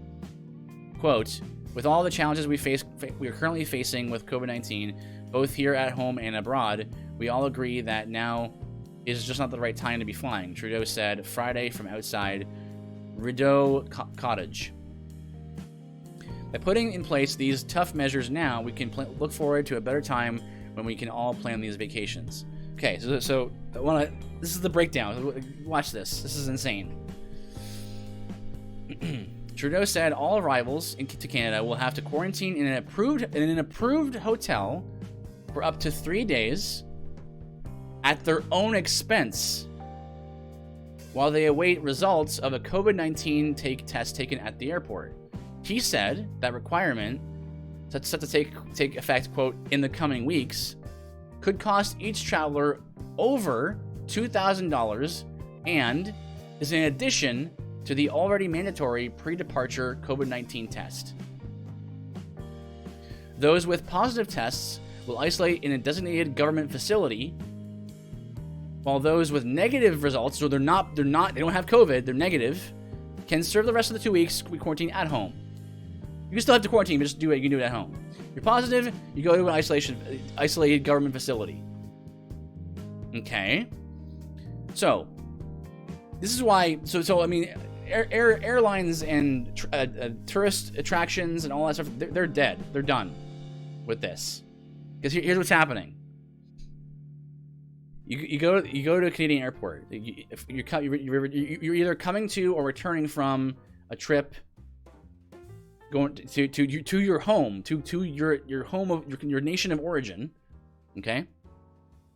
You do the test at the airport. Then you're not allowed to go quarantine at home. You have to quarantine in a hotel. Right? You have to quarantine in a hotel. once you get the test done. While you're waiting for the test to get done and to be finalized, you have to quarantine in a hotel. But it's not just like any hotel, like a hotel that you pick that's like cheaper. No. It's an approved hotel by the government. So they'll tell you have to quarantine at this hotel. And then Trudeau says, just to let you know, this quarantine might cost you over $2,000. Because we say, the government says that these hotels are the ones that we want you to be in, and they're really, really expensive. So you're going to be paying what, around $700 something dollars a night for three nights. It's like, this is going to completely kill whatever semblance of travel, of like tourist travel there was left, and like tourist attraction money and all this kind of stuff. So an additional $2,000 or more. He said more than $2,000. So now the government is telling you, like, to quarantine, where to quarantine, and how much money it will cost. It's crazy. It's and then after it's been figured out whether you're positive or negative. If you're positive, then only then, after you've paid for your expensive hotel room, then you can go to the isolated government facility, whatever that is. He didn't even say. He just said a government facility to be isolated and quarantined.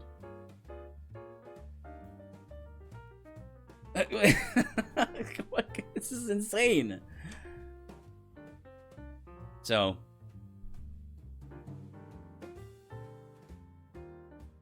don't forget to click the government affiliate link. Like, I was telling Coinageek that kind of what was going on here, and he couldn't believe it, because like the guy, you know, he's Apologia's church, right? And he was like, dude, that's insane. Like, you know, government affiliate link. I mean, like, I feel like I want to keep talking about this because it's just so outrageous, but I don't know what else to say, you know?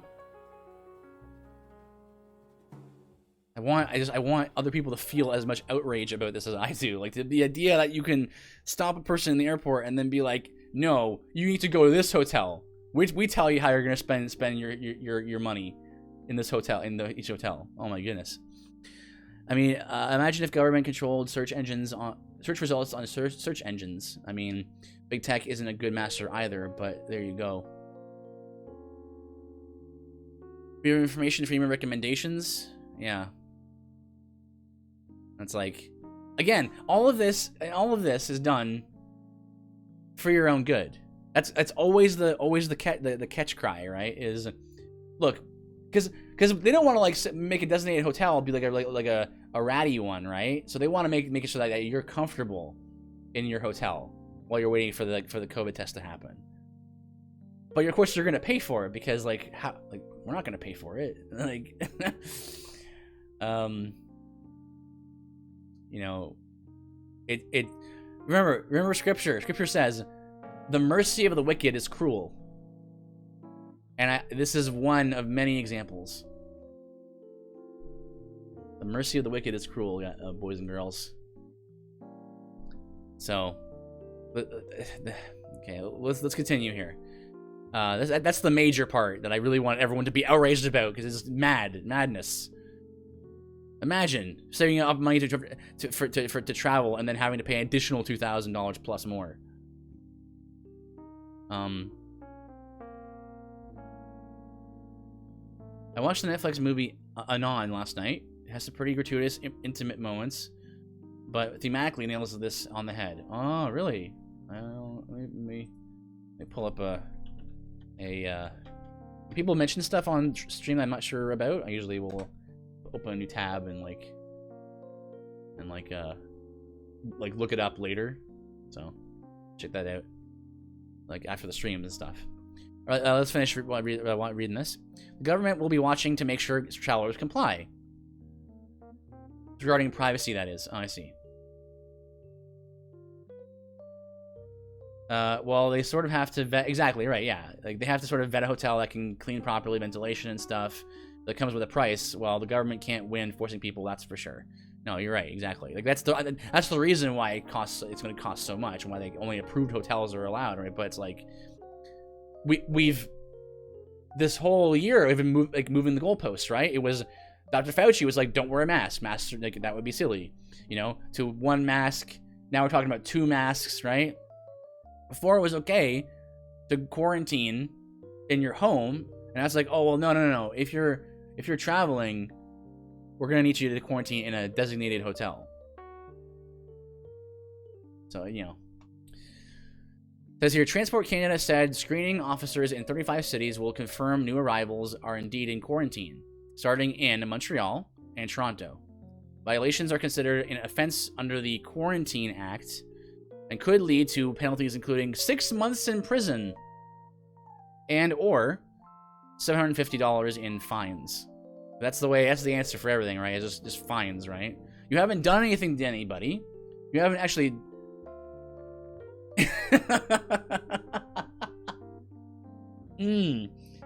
Oh, imagine no gas mask.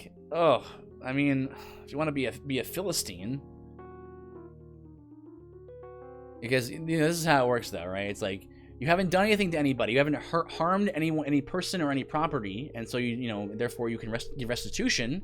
That's the biblical definition of how to pay money back to people for doing wrong to them. You haven't actually hurt anybody, but because you might possibly maybe get someone sick, you're fined, right? That's how fines work. It's not based on who you actually harmed, because then you would know who you harmed and you could pay them. You could give them restitution. No, instead, it's just some vague, like, we're going to punish you because you might have hurt somebody. You didn't, but you might have. And so, that's the same way about speed limit fines and like seatbelt fines, right? It's the same thing. Like we're kind of not used to it, right? But really, fines for not wearing your seatbelt are very new. But they're based on the idea that hey, you might have hurt somebody if something happened while not wearing your seatbelt. Yeah, but you didn't, right? Like, I'm all for restitution, 100%. It's biblical, but travelers must also submit COVID-19 related information electronically daily.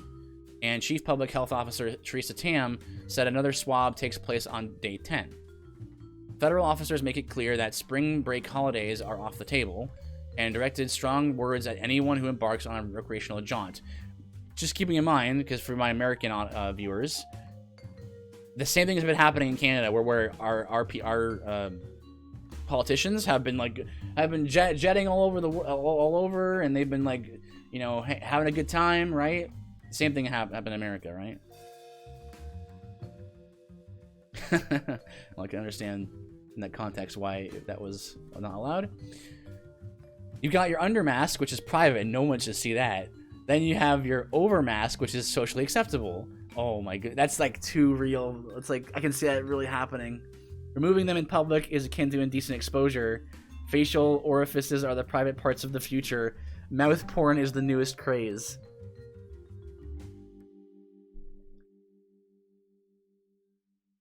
It's because you combine. Never mind. That's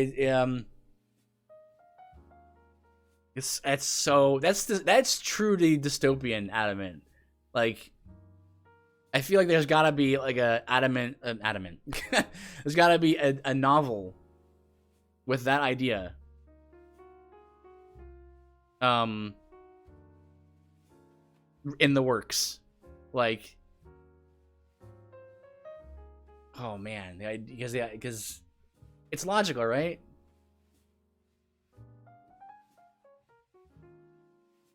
Because why not, right? What again? Like we hide other parts of our bodies. Why? I mean, our mouths are actually disease holes. Our noses are disease passages full of sickness. And I also this kind of stuff gets me wondering about like how kids are handling this, right? Like kids are very impressionable. I wonder if we really will have like a generation of people who will like they always have to struggle with like hypochondria. Like I wonder if hypochondria will become a very common ailment in the future, like in like maybe like 10 years, let's say, right? Like all the kids who for like a year at this point it's gonna be going over a year where we're wearing masks all the time, using a hand sanitizer and stuff. I wonder if like in like 10 years when they're like teenagers or even adults, if they're gonna be like really concerned about germs and stuff.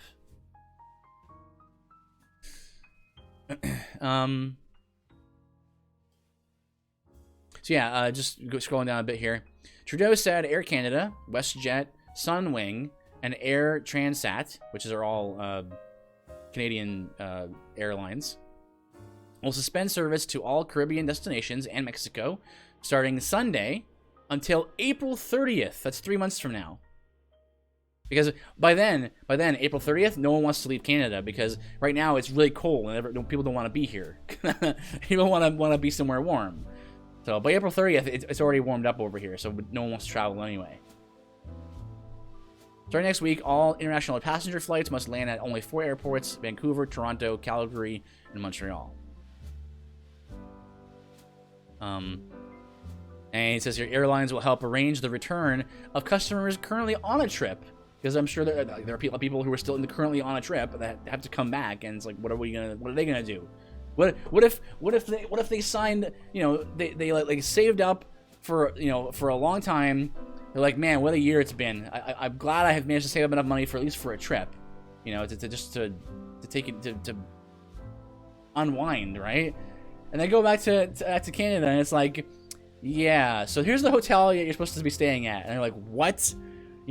Oh boy.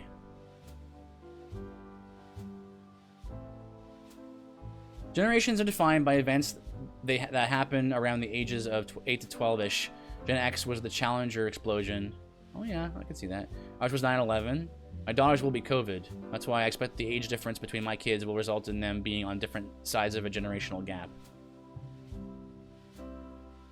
Yeah, that's true. Because it makes you think about, like, how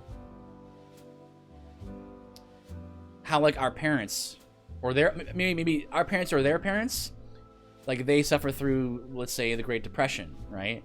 And how it changed them, how it changed them to be like really, like what's the word? Not stingy. Stingy is the wrong word. Like frugal. Frugal is the word. Right? So my grandparents were very frugal people because not because of the Great Depression, but more so because of other factors of poverty, right? Because that's when your brain is forming connections. Yeah, when you're 8 to 12, forming connections and the events impact how you think. Yeah, sure. The formation of your brain happens for quite a while in terms of human life, but a good chunk of it happens within that 8 to 12 gap. But I've read that your brain still continues to make those connections even up until your early 20s.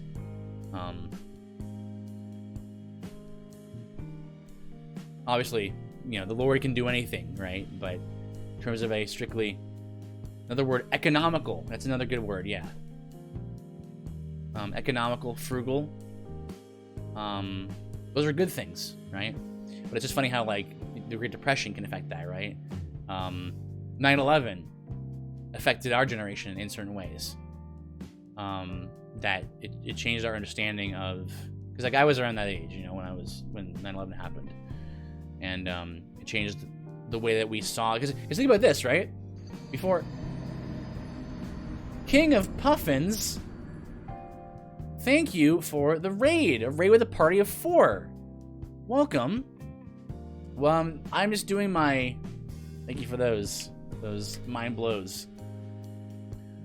What are you up to, man? Hopefully you're well. God bless. Welcome, Raiders. I'm just doing my Saturday night study stream. We're actually going to be wrapping up the current events portion of the stream shortly, in about 10 minutes or so. And we're just talking about generational defining events, and how for many of our children and the children around us, it's going to be COVID, right? And how that will. We were speculating as to what ways that will affect the way that they see the world, you know? Anyway. So, that was an interesting thing there. And because we were talking about COVID, I think it's important. I thought it was then pertinent to bring up the most recent data about COVID, just a few graphs to quickly go over to see how things are going, at least in Canada. Data might be different in America and all that, but like the general Stats Canada, like government information, like data, is right here, right? So I just want to quickly make some points about this. So we have total deaths per 100,000 population. You've got Canada from September 2010 to August 2019, 2020. So we got a decade of data here. And notice how today the deaths in Canada are really not that much higher than average, right? Now, you might say, but you're definitely seeing an increase here, right? Well, that has to do with a couple of factors, primarily. One is population growth. So back in so I actually have it the chart right here. Back in 2011, the population of Canada was 33.4 million, 33.5 if you wanted to round up. 2011, and then 2020, the population is over 38 million. Okay, so we've 33 to 38 million. So over 38 million. And you get 33 million. So you got an additional 5 million people over the past decade. And so that is one way to account for the slight increase of death rate here. But notice that one of the things that this data tells us, it tells us that COVID has not been like this huge catastrophe that we're being told. At least, again, this is Canadian data. At least here in Canada, because you would be seeing a much bigger spike right here. Does population growth really affect this type of graph, considering its death per population? Yeah, because deaths per 100,000. And then you have, well, the other factor that I wanted to bring up was population age. As many of you know, the boomer generation getting older and older, and so a greater and greater population of Canada is actually getting older as well, and that also contributes to the total death rates here. So actually, deaths per 100,000 is actually a very useful statistic because it helps to round out any sort of fluctuations in population. So it's like if you actually round out to those numbers. Once again, we have a number of Ontario COVID-19 cases, deaths, and hospitalizations. So this is the province I live in. So you can understand why an analyst would look at this data from the spring right here and be like, oh, the blue here is COVID cases, and then the green is patients hospitalized, patients in the hospital. The yellow here is patients in the ICU. So those are the ones that we're really concerned about. People in the hospital, yes, they have a condition that makes them fit for the hospital visits, but they're not dying of it. They're really sick, right? So there's a little bit of a sliding scale here, right? And then the red right here is deaths. Okay, so you can sympathize with someone who's an analyst being like, wow, there's this many deaths and there's this many cases, and this many deaths. Therefore, if we ever get this many cases, there should be the equivalent of this many deaths, right? However many there are here, compared to this, here. So, like, the death rate should be, like, way out, spiking out here somewhere, right?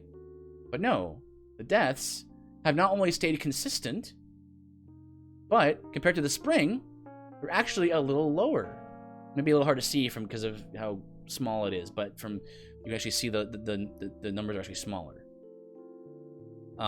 During the, it's funny, like a lot of Canadians were complaining about, like, during the summer while we were locked down in the summer. Like, I can't remember the data now off the top of my head. It was something like there were like 3 deaths from COVID over the summer months, like July, August, September. There was like 3 or 4 deaths. Like, it was like absurd, like so low, so negligible. And of course, every death is tragic, of course, right? But in terms of understanding how frequently death happens to people, 3 or 4 deaths over the course of an entire summer from a supposedly, like, incredibly virulent virus, it just doesn't hold up, right? So, and again, we see here's some data from a smaller scale. This is the city of Toronto. Those who don't know, Toronto is the biggest city in Ontario by far, and really it's one of the biggest cities in Canada. So again, the source here is from Public Health Ontario, so it's this is official sources, and you see a similar trend. You got cases, you got deaths, you got hospitalizations in the green. Again, you might think cases, deaths. Whoa, what's happening here? Deaths are the same. So, and of course, right here you have a few different notable events listed on this timeline. You got October 10th, banning of indoor dining, gyms, theaters, etc. Okay, it happened here. That didn't do anything. November 14th, Toronto enters second lockdown. So right now, currently, I'm in lockdown. I'm technically supposed to stay at home, only leave the house for essential things. So, like food, medicine, and for essential work that I have to do that I can only do by leaving my house. But technically, that's kind of where I am right now. No one's really been following that super closely, though. But you see people on the street all the time. But that's technically what we're supposed to be doing. Anyway, that didn't do anything. So we still getting that spike. I'm not sure what happened on this day. Like, we got this spike happening, but... And then I want to check one more graph. I hope we can find it here. Just to fill out our database about stuff. Here you go. Here, this is the one. I want to read what Millhouse Van Houten is saying here. The average age of a death by or with COVID-19 is higher than life expectancy in Canada. Deaths among those over 80 account for 70.3% of deaths by/with COVID-19, because we don't differentiate in Canada. But all 51.1% of all deaths, all causes, in 2019. So the point here is, like, the Spanish flu. So what was the average age of deaths from the Spanish flu? It was 28. That's very serious. Because then now you're seeing what should be healthy people dying from Spanish flu. That was the average age. But if the average age of death by COVID is higher than the average life expectancy of the people of the country, that tells you that's one point of data to tell you that it really does not affect people who are below below the age of life expectancy, right? So under 80, you're much less likely to die from COVID. And then and again, further down, right? Like even right here, this section right here, 30 to 39 years old. The total deaths from COVID, 0.3. So again, does it warrant the locking down people and people getting depressed, like banning people from going to church, and all these measures that we've taken while when the virus is clearly only affecting those who are elderly, which means of course that we should be taking precautions with the elderly and all that, and being mindful to protect them. And then of course we have a similar chart, which is the COVID-19 case survival rate. So remember, this chart right here is showing only COVID cases. So not everyone's affected with COVID, right? But of those who were tested positive and who have or have had COVID, what are our survival rates look? What do they look like? Well, 0 to 19, 100%. 20 to 29%, 9 years old, 99.98% of those who get COVID. 30 to 39 years old, 99.95%, and on and on.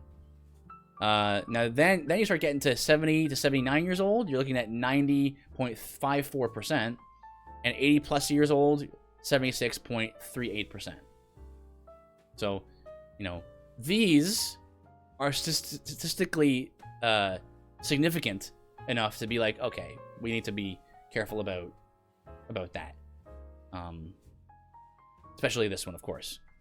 But again, crushing the economy and letting people not work and destroying businesses for what? This?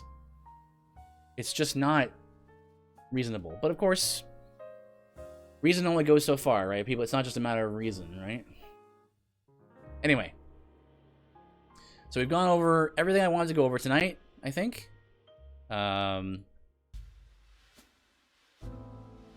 And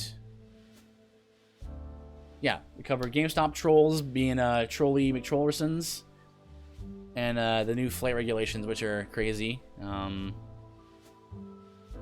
Actually, there are a few other things I could have brought up, but I'll save it for next week, maybe. We've been streaming for about 2 hours now. I want to move on to doing some reading, and I feel extra inspired today because Joffrey the Giant was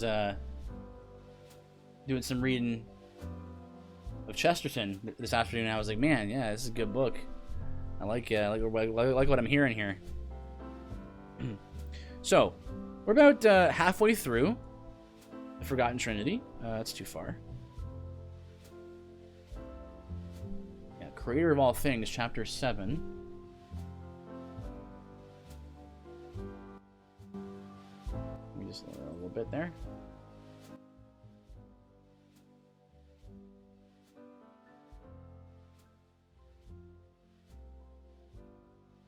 Here's a thought for you all. Is it possible for something to have value but not add value? Yes, I think so. Like, because you yourself, because the value of something pertains to that which you're willing to pay for it. Right. Yeah. I guess that's true too, Yoshi. Depends if you're asking for a net neutral, or net negative.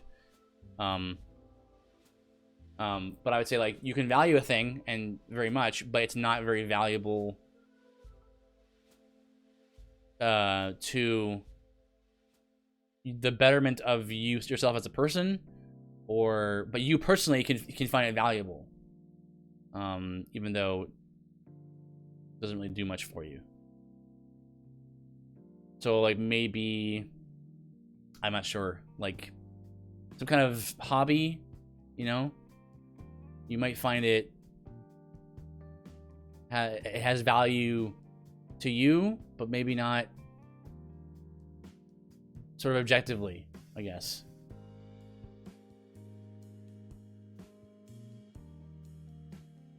Oh, sorry, I misread. I'm sorry. Yes, Adamant. Thank you. It is possible. It is not. Is it? It is. You said it is possible for something to have value, but not add value. Right. Yeah. Sorry.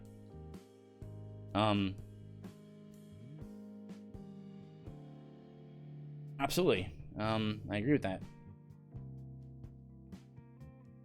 Okay.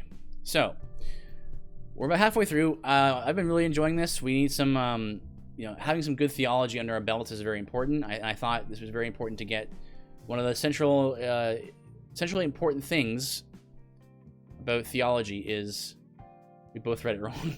Whoops. The Trinity is one of those things. That's where I was going with that. Well, then we were on the same wavelength. Trinity is a very essentially important thing, but we often don't think much about it. So this has been a very useful like primer for things. Chapter 7, Creator of all things. And like usual, if anyone wants to interrupt me when I'm reading, just go ahead and do so. It is instinctive, something simply built into us. When we pray, we recognize intuitively that God is the creator, and we are the created. Our hearts are filled with awe when we consider the one who has given us our being. There is no greater proof of deity than to be the creator. As we saw earlier, God constantly upbraided the idols of the people of Israel for the very reason that they could not claim to have created the world. Jeremiah 10, verses 10 and 11. A God who is not the creator is not worthy of our worship and adoration. Such is a plain biblical teaching.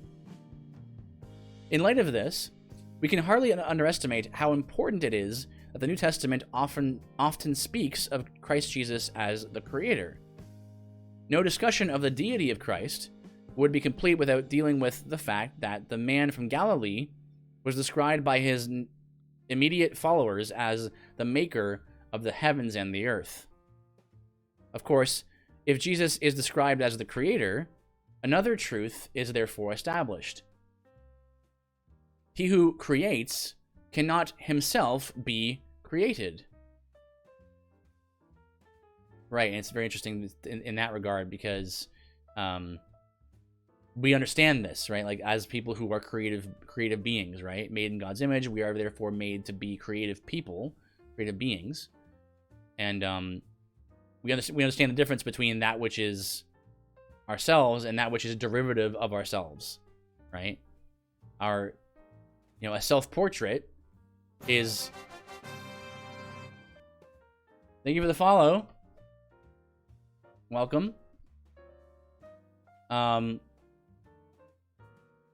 self-portrait is not ourselves, but it is made in our image, right? And we can clearly distinguish between the two. And the thing that created the self-portrait is far more complex than the painter itself. Than the painting itself.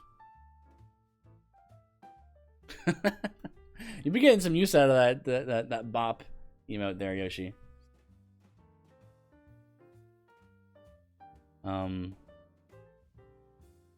If you have a troll name, you're still welcome. By the way, as long as you don't disrupt the chat and stuff, you may have a troll name, but you still need Jesus.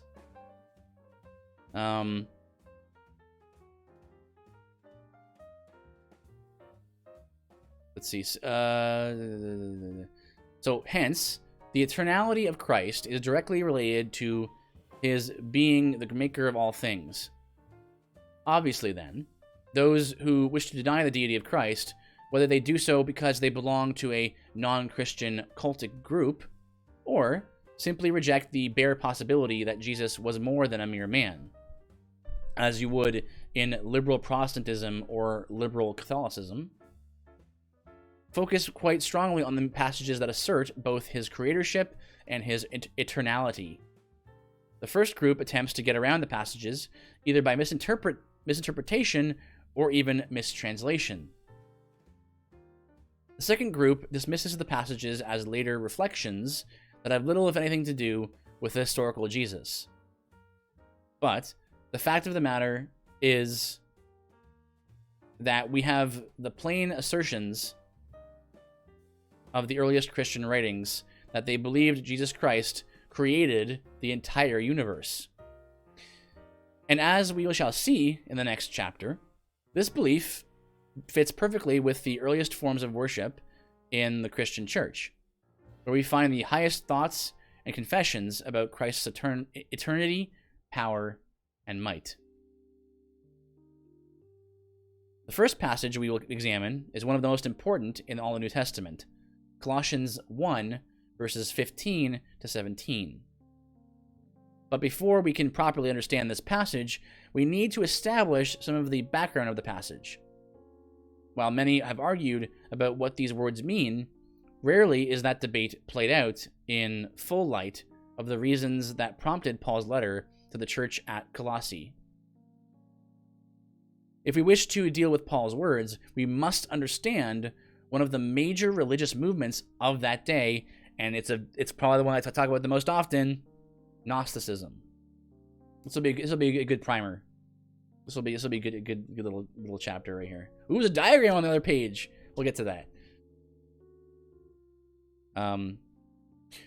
One of the greatest struggles of the early Christian faith was against a mortal foe, an enemy that believers recognized as one of the most dangerous threats to the infant church.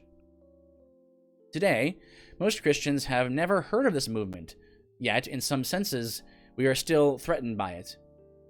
Gnosticism was a religious movement that prompted many of the early literary efforts of the early church. Many of the leaders of the church in the 2nd and 3rd centuries wrote blistering denunciations of Gnosticism. At times, and in certain places, Gnosticism threatened the very existence of Orthodox Christian faith.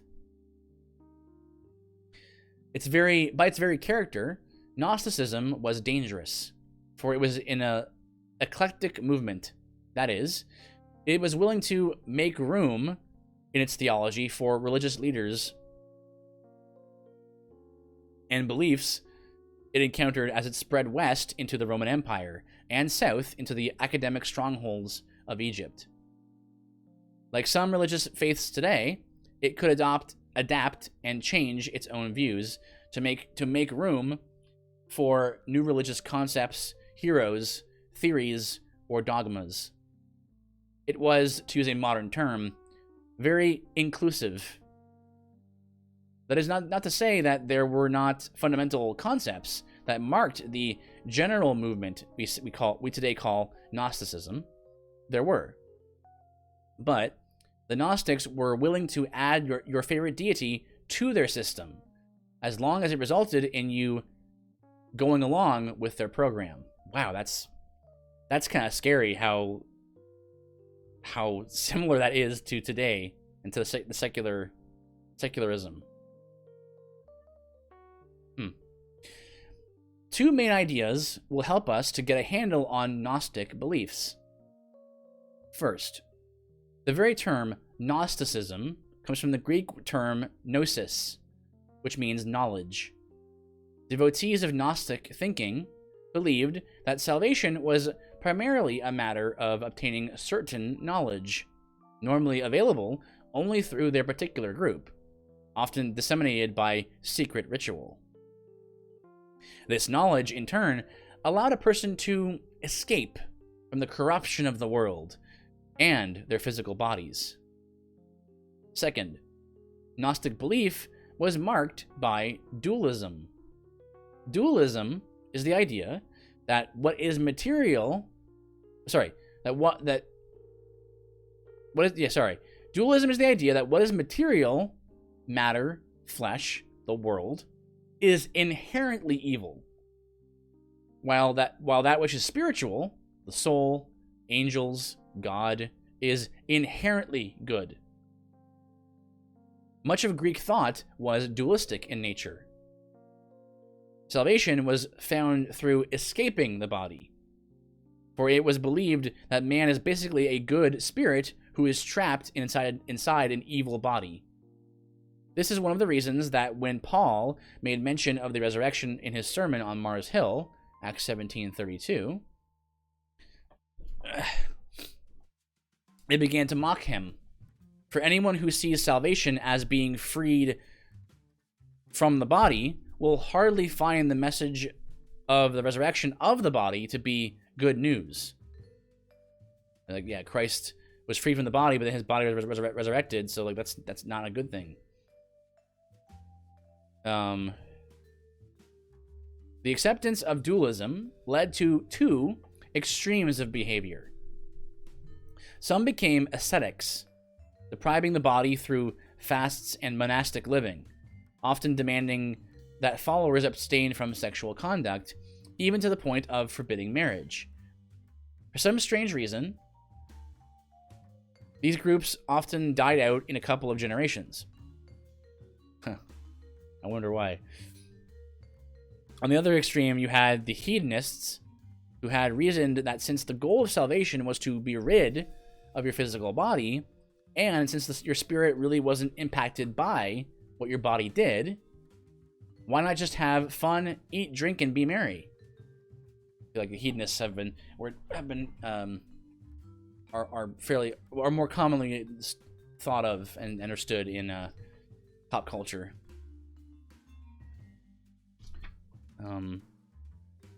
Like the idea, it's weird. The idea that your spirit wasn't impacted by what your body did. Think about that and how that affects that perspective manifests in our culture. These folks would engage in extremes of immorality, figuring what the physical body did was irrelevant to the pure, immortal soul. Most important for our study, and for the background of Colossians, is the question of how the Gnostics explained the creation of the world. If you think about it, you see they had a problem. If all matter is evil, how could the pure, good God of Gnosticism be responsible for the creation of evil matter?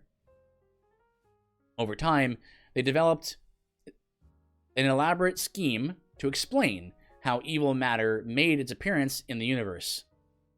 As it is a bit complex, I provide a graphical explanation below. And also, we talked about this before, like many streams ago, probably back in the spring. We talked about Gnosticism and how like the aeons, the pleroma, and all that, and how like Sophia is like and Yaldabaoth.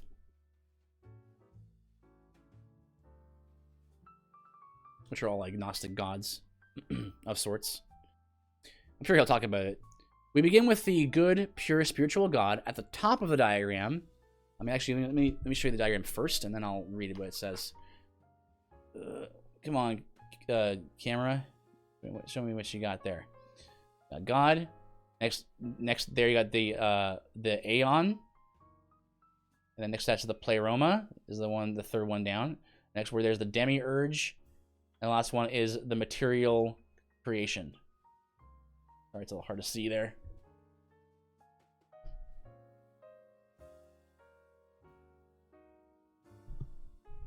Or material universe, excuse me, material universe.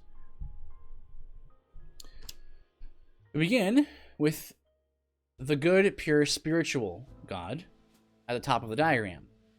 From this one true God flows a long series of emanations known to the Gnostics as the eons or aeons, depending on your pronunciation.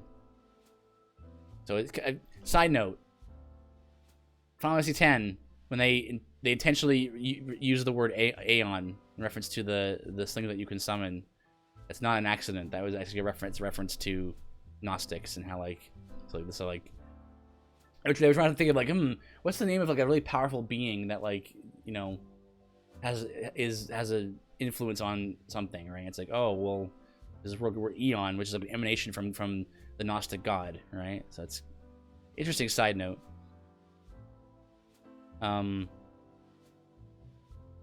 These aeons are godlike creatures, often identified as angels when Gnosticism encountered Jewish or Christian beliefs, possibly alluded to in Colossians 2:18.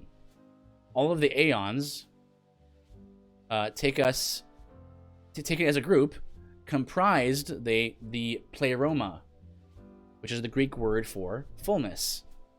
Each of these aeons, along the line of emanation from God, is a little less pure. So again, you saw all the little circles, right? Those are like different like emanation levels, right?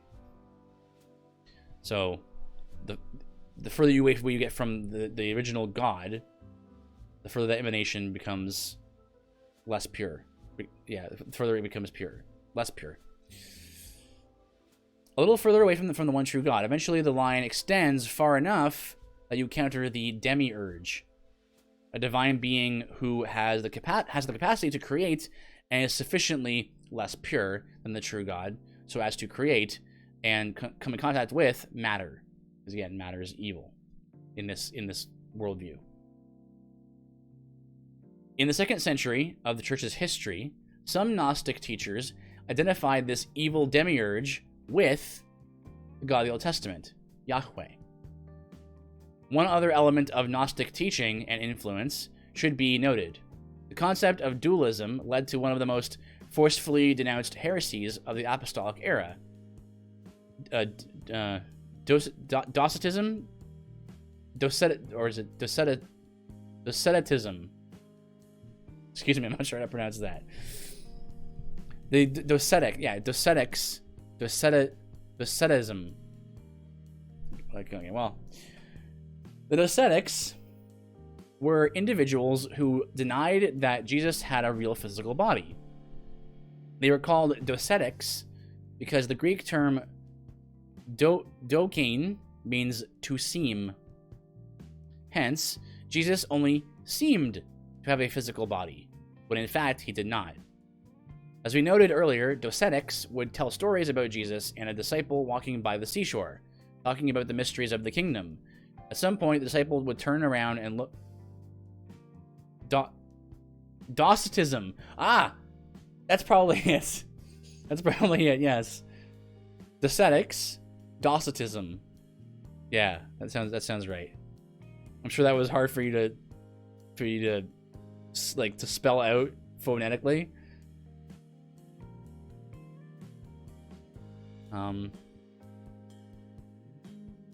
At some point, the disciple would turn around and look back upon their path and discover that there was only one set of footprints. Why? Because Jesus doesn't leave footprints, since he only seemed to have a physical body. One can easily see why the ascetics believed as they did. They were dualists, influenced by the Greek concept of spirit and matter. If they affirmed that Jesus was truly good, they could not believe he was truly human with a physical body, since the body was evil. It is plain that there were Docetics around during the time of the apostles, for John left no uncertainty as to his view of their teaching. Quote, "By this you know the Spirit of God. Every spirit that confesses that Jesus Christ has come in the flesh is from God, and every spirit that does not confess Jesus is not from God. This is the spirit of the Antichrist, of which you have heard that it is coming, and now it is already in the world." 1 John 4:2-3. With this background, we can now listen to Paul's words and test the various interpretations that are offered of his teachings in Colossians 1:15.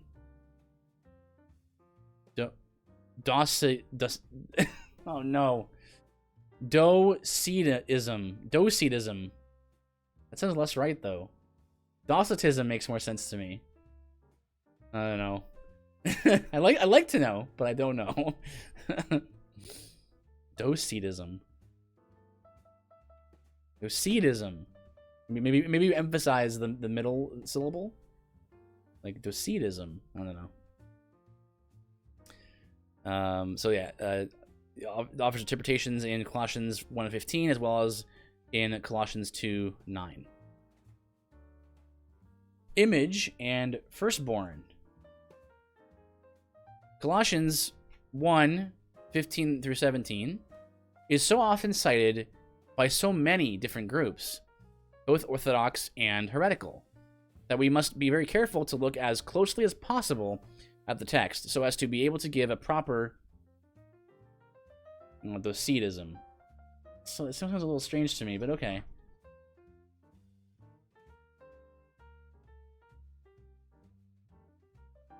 I guess so, because like it's pronounced docetic. So Docetism is kind of they match, right? They match up in terms of emphasis. Yeah. I'll have to like train myself to say it that way now. So looking at the text properly, so we're able to that way we're able to give a proper God-honoring, consistent, and truthful answer to those who ask us concerning our belief in Christ as the eternally pre-existent creator of all things. A few points here might seem complex or obscure. However, keep in mind that the cultic groups that deny the deity of Christ are often well prepared to utilize this very passage to their benefit. Knowing the passage well is your first line of defense in seeking to speak God's truth in love. Paul obviously felt it necessary to go into detail on this topic, so we should be prepared to work just as hard to understand his teaching. Quote, "And he is the image of the invisible God, the firstborn of all creation. For by him all things were created, both in the heavens and on earth, visible and invisible. Whether thrones or dominions or rulers or authorities, all things have been created through him and for him. He is before all things, and in him all things hold together." Colossians 1:15 through 17.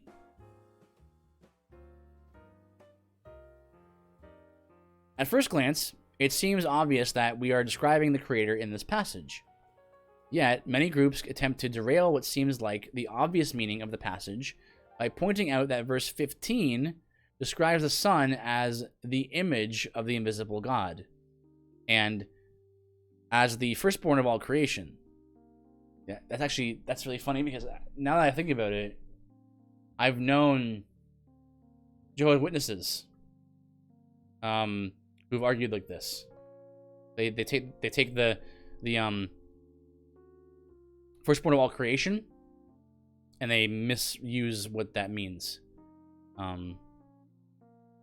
To mean that to erroneously think that Jesus was a created being.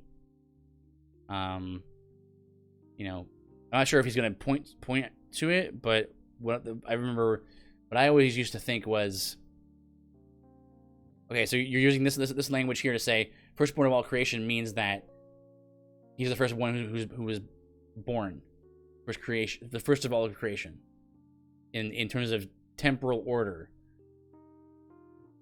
But then I go, wait a minute, but it also says elsewhere in Scripture that Christ is the firstborn of the dead. But he's not the first one to have ever died. But, so clearly something else is happening in terms of the phraseology being used here. Let's see what James White says. "Those who do not understand the doctrine of the Trinity will assert, you see, he's the image of the invisible God, not the invisible God himself. They wrongly assume that we believe the Father, the invisible God, and the Son to be the same person. In response, we point out that no creature can be the image of the visible God. Even if monogeneous means unique, they'll just say different from the other sons of God, right? Yeah. If I read that word right, monogeneous. I think you meant to say monogeneous.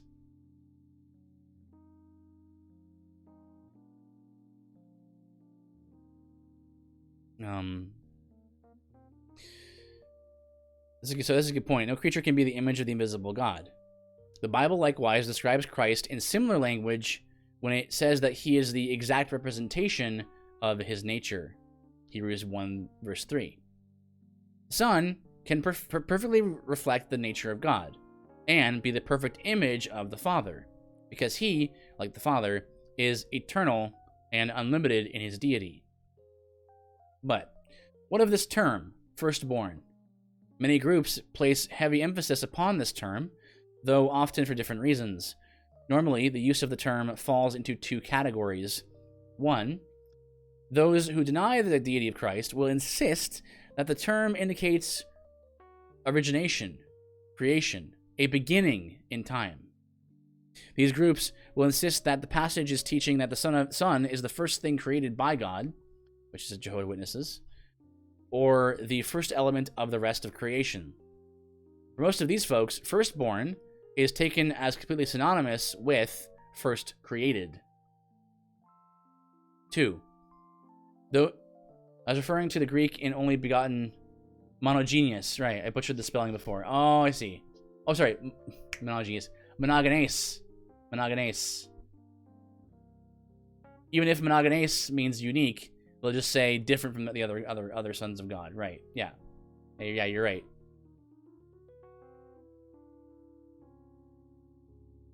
I'm sure Yoshi was like furiously typing like, oh man, I gotta find like a Greek Bible, a Greek translation here. Copy paste that. So number 2, those who believe this refers to some kind of relationship between the Father and the Son that indicates an inferiority on the Son's part. Mormons, for example, take the term to refer to the idea that the Son was begotten by the Father in a pre-mortal existence, making the Son a second God, separate from the Father.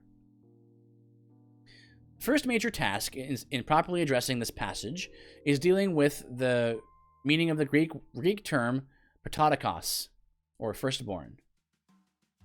When Paul wrote this letter and used this term, what did he intend? How would his readers have understood him? First, it is important to realize that this term already had a rich background in the Greek Old Testament, the Septuagint.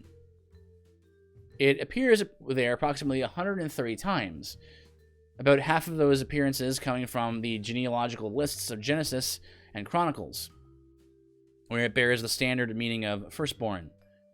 But it has a much more important usage in a number of other passages.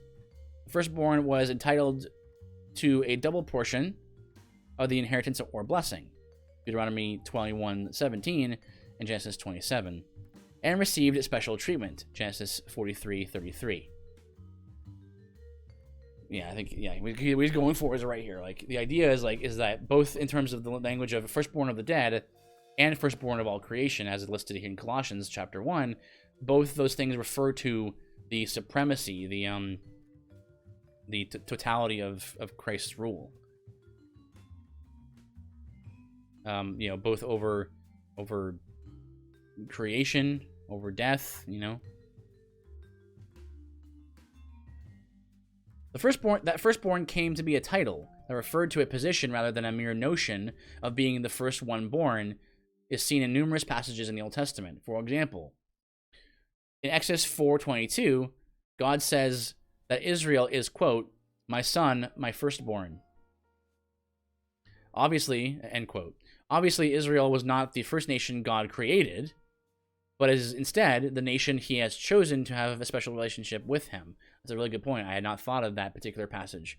Exodus 4:22. The same thought comes out much later in Jeremiah 31, verse 9, where God again uses this kind of terminology when he says, quote, for I am a father to Israel, and Ephraim is my firstborn. End quote. Such language speaks of Israel's relationship to God and Ephraim's special status in God's sight. But certainly, the most significant passage, and the one that is probably behind Paul's usage in Colossians, is Psalm 89, verse 27, which says, I also shall make him my firstborn, the highest of the kings of the earth. End quote. This is a highly messianic psalm. Note verse 20 and the use of the term anointed of David. And in the context, David, as the prototype of the coming Messiah, is described as God's prototokos, the firstborn. Again, the emphasis is plainly upon the relationship between God and David, not David's creation. David had preeminence in God's plan and was given leadership and authority over God's people. In the same way, the coming Messiah would have preeminence, but in an even wider arena. When we come to the New Testament, we find that the emphasis is placed not on the idea of birth, but instead upon the first part of the word protos, the first. Obviously, we get the word proto, or the suffix proto. The word stresses superiority and priority rather than origin or birth. In Romans chapter 8, verse 29, the Lord Christ is described as, quote, the firstborn among many brethren. Here, these brethren are the glorified Christians. Here, the Lord's superiority and sovereignty over the brethren is acknowledged, as well as his leadership in their salvation. In Hebrews chapter 1, verse 6, we read, quote, and when he again brings the firstborn into the world, he says, and all the angels of God worship him. End quote. Here, the idea of preeminence is obvious. As all of God's angels are instructed to worship him, a privilege rightly reserved only for God. Luke 4, verse 8. The term prototokos is used here as a title. A fuzz. The term prototokos is used here as a title, and no idea of birth or origin is seen. In both Colossians chapter 1, verse 18, and Revelation chapter 1, verse 15. My normal voice is so much better, you're just rude! Christ Jesus is called the firstborn of the dead, or from the dead. These would refer especially to the leadership of Christ in bringing about the resurrection of the dead. Hello, citizen prayer. This is your normal voice, don't try to fool us. It's so good. Yo, what's up?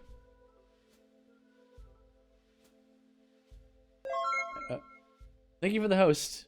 Thank you for the host, citizen prayer. Appreciate your contribution. Bro, use that voice all the time. Well, I prefer... It's hard to do when you're constantly having to think about doing it, but...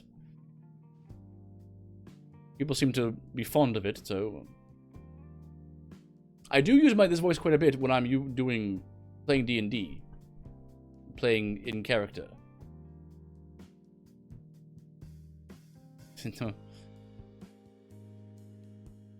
And so, we are now ready to tackle the next question concerning Colossians chapter 1, verse 15, and the firstborn of all creation.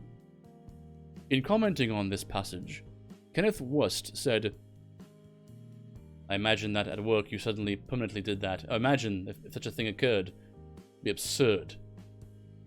I am fond of voices, you know.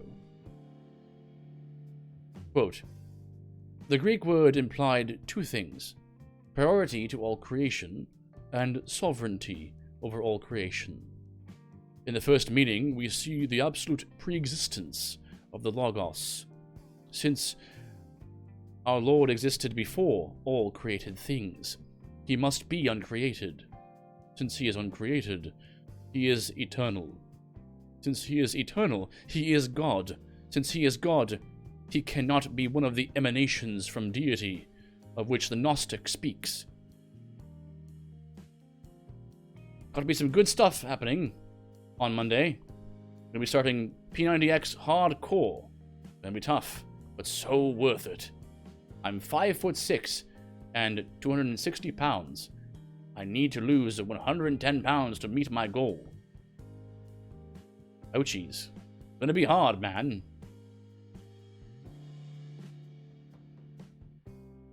Yes, redeem those push-ups. Really push Citizen to really just kill himself as he tries to do push-ups forever. Don't worry, we're doing push-ups on the program. I need to redeem them too. Well, good luck, friend. Well met.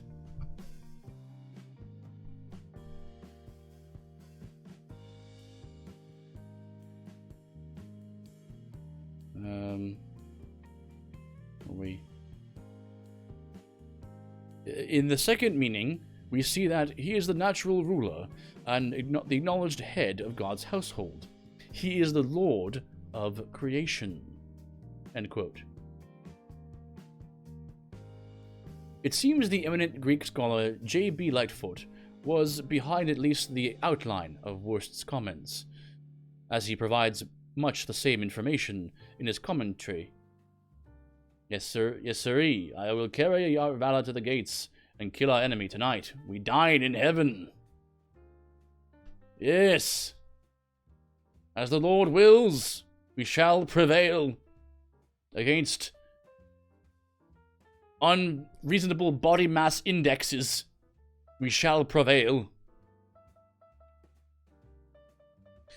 As he provides much the same information in his commentary on the usage of prototokos, in Colossians chapter 1, verse 15. I bet I could totally match your accent right now. What accent? This is my normal speaking voice. You probably could, to be honest. Deep British is kind of the only voice I'm especially good at. Could do some Southern, I suppose. All of my D&D characters are all British. So, this is what you get.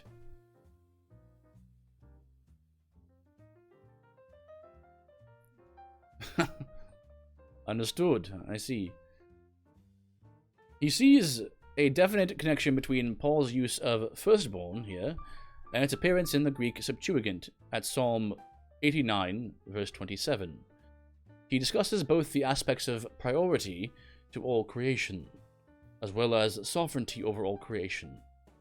This understanding of the term is echoed by many other scholarly sources. So, what can we conclude?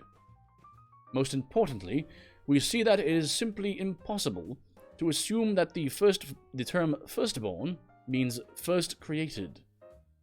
Even if one were to ignore all the background information above, the term would still not speak to creation, but to birth. And such a term could easily refer to the son's relationship with the father, not to any idea of coming into existence as a creature. But when the Old Testament use of the term is examined, it primarily speaks to a position of power, primacy, and preeminence. So, how does the concept of Christ's preeminence fit into Paul's teaching in this passage? We shall see.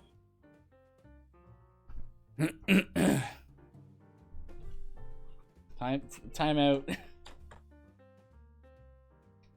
Time to drink from my magic bottle.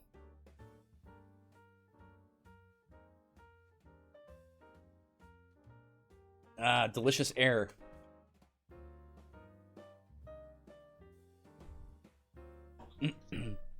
Thank you for the usage of hydrate. Oh, double hydrates. Double hydrates all the way across the sky. Oh, come here, you.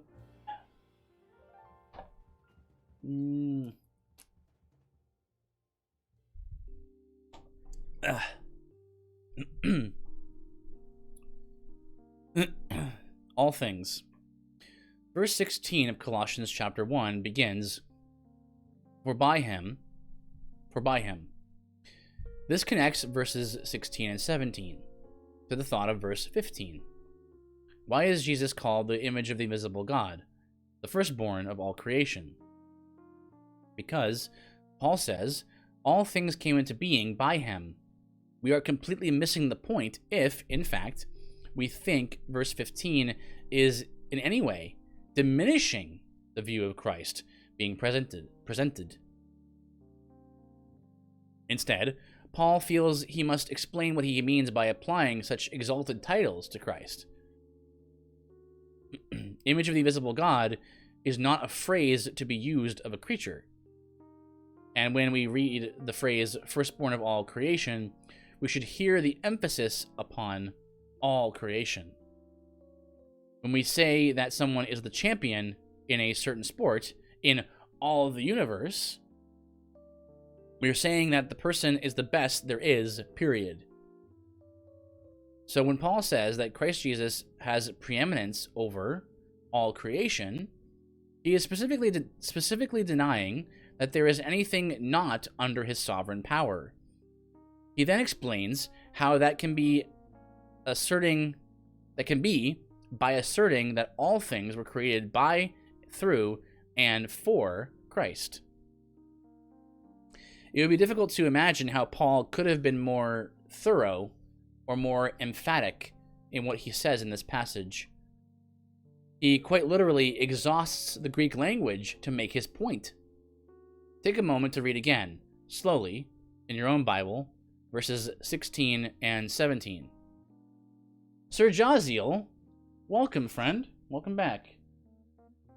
Blessings to you, friend. More narrator voices. Okay, well, I'm going to go back and read verses 16 and 17. Wrong voice.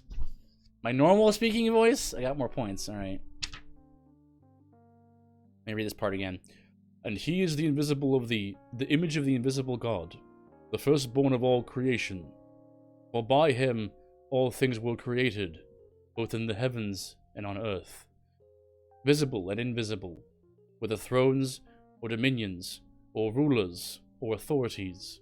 All things have been created through him and for him. He is before all things, and in him all things hold together. We reread that passage now. Let us see.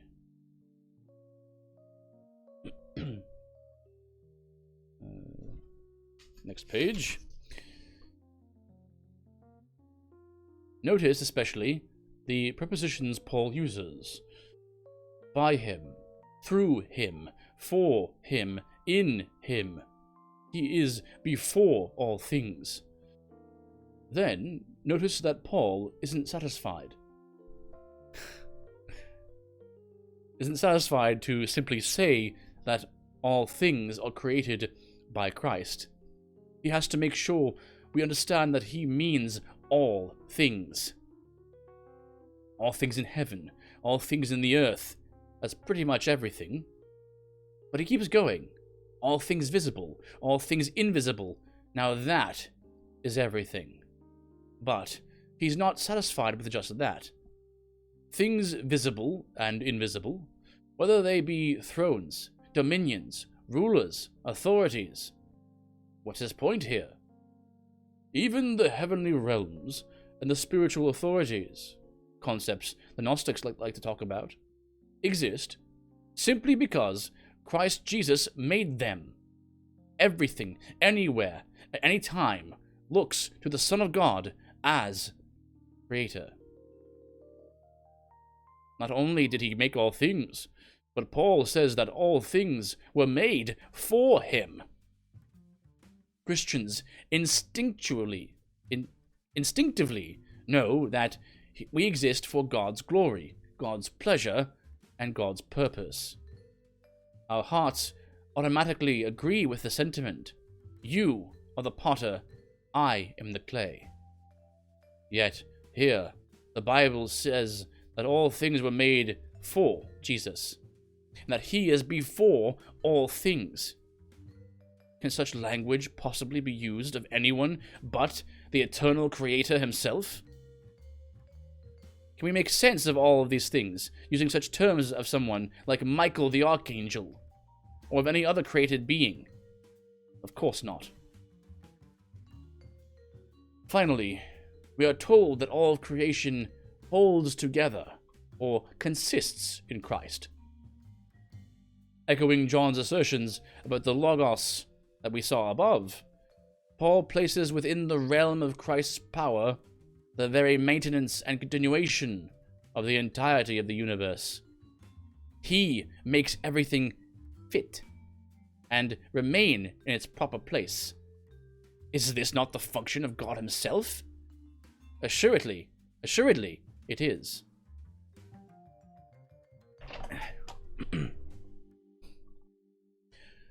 Some objections answered.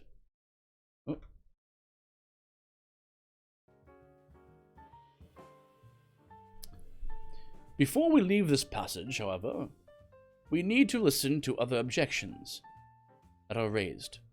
Indeed, I'm happy you... Perhaps I should start reading like this all the time. I have to read it and it sounds great. Maybe I'll make it a habit. I don't know if I can pull it off for hours at a time. We'll see. Before we leave this passage, however, we need to listen to other objections that are raised. Indeed, this passage is translated in the New World Translation, published by the Watchtower Bible and Tract Society, in such a way as to attempt to hide the truths we have just seen. Rather than repeating the phrase all things over and over again, as Paul did, the Watchtower translation inserts another word, other, into the phrase, making it read all other things. The reason for the translation is transparent. Since Watchtower theology insists Jesus is a creation, this passage must be rendered in this way. Apologists for the Watchtower Society have developed ingenious ways of defending the errors of the NWT, the New World Translation. In this instance, two arguments are often put forward. The NWT tries to defend the insertion of the word other by referring the reader to passages where one could logically insert the word other to make sense of the passage. However, there is no such need here, and the grammar of the passages cited is quite different than what we are considering in Colossians. The more complex argument goes like this. Jesus is the firstborn of all creation. The book was free on my Kindle. It was not for me. But I'm glad that you got a hold of it, because it's a really good book so far. We're about halfway through.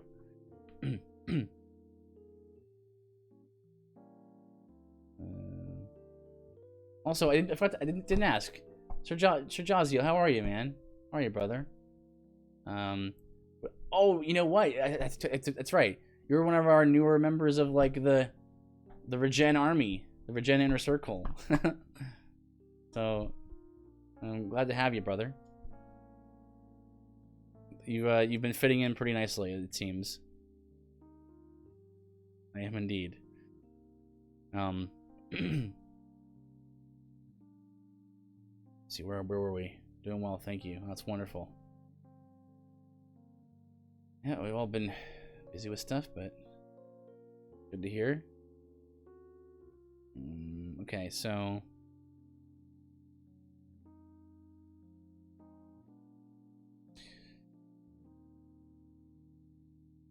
I'll just start from reading this from a little ways back.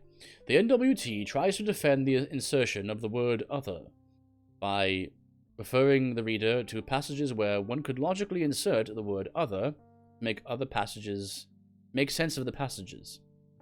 However, there is no such need here. The grammar of the passages cited is quite different than what we are considering in Colossians. The more complex argument goes like this. Jesus is the firstborn of all creation. It is insisted that the Greek grammar indicates that this means Jesus is a part of the creation. Thus, one must translate all things as all other things to make sense of the passage. Such interpretation, however, is excluded by the context, which makes a strong and undeniable distinction between the Son and all things. Nowhere does Paul make the Son one of the things. The most telling objection, however, comes from the context that we established at the beginning of this chapter. Remember to read Paul in light of his intention to refute the early forms of Gnosticism that were coming into the Colossian church. The position taken by those who deny the deity of Christ falls right into the trap of agreeing with the Gnostics against Paul. In other words, if we interpret this passage as saying Jesus is a part of the creation and not the creator himself, we are left with a Jesus who looks very much like the Gnostic aeon that Paul was arguing against. The argument presented by deniers of the deity of Christ weakens Paul's entire argument against the Gnostics, leaving him arguing in circles.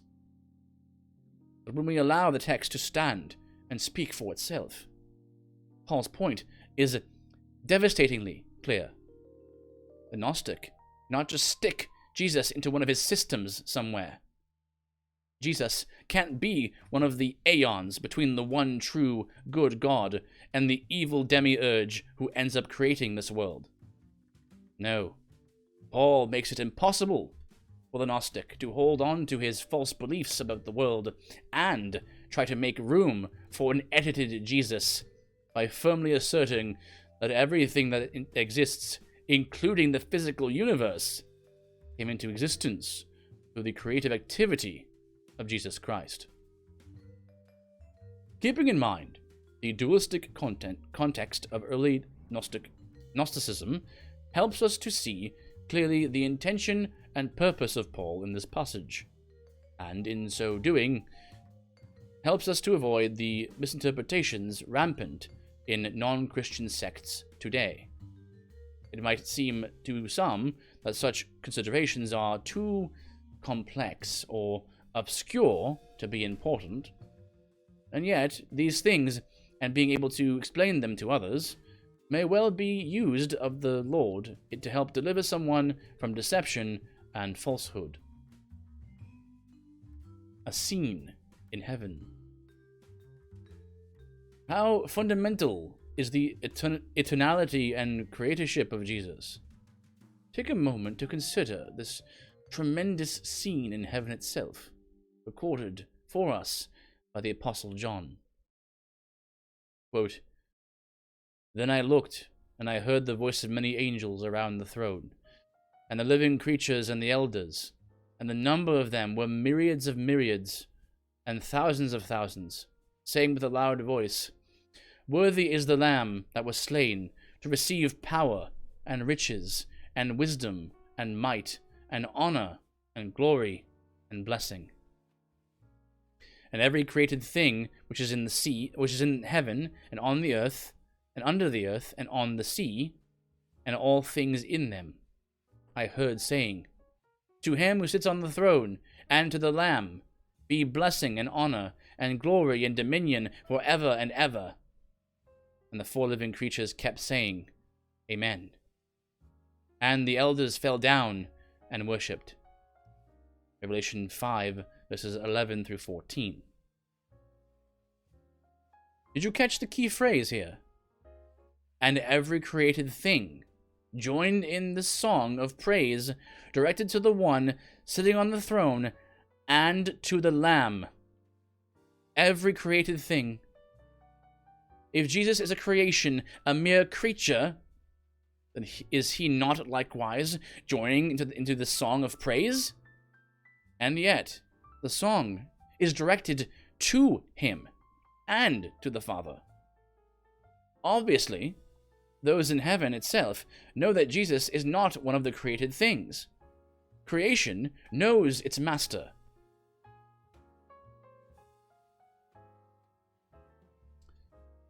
Through whom he made the world. The Father and the Son, together, are involved in the creation of all things. The last passage we will look at under this topic is found in the great first chapter of Hebrews, a chapter we will look at a number of times before we finish our study. Here, the writer to the Hebrews makes reference to the roles of the Father and Son in creation.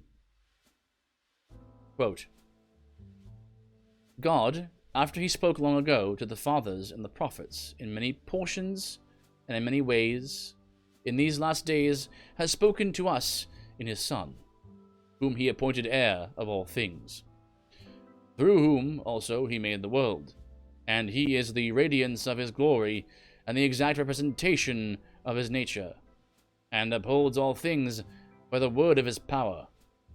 When he had made purification of sins, he sat down at the right hand of the majesty on high. Hebrews chapter 1, verses 1 through 3. God the Father has made the world through the Son. We have seen already the importance of recognizing the truth that creation is not only the work of the Father, or only the work of the Son, or even of the Spirit. Instead, creation is the work of Yahweh, and the New Testament reveals to us with glorious clarity the differing roles the Father, Son, and Spirit play in that great exhibition of divine power. The Father decrees, the Son enacts, the Spirit conforms. Just as all three share the one divine name, so they also share the one divine description as Creator, even while maintaining the distinction of roles that exists between them. Surely, the believer marvels at the consistency, the balance, the beauty of the Word's testimony to the relationship of the persons and their role in creation itself.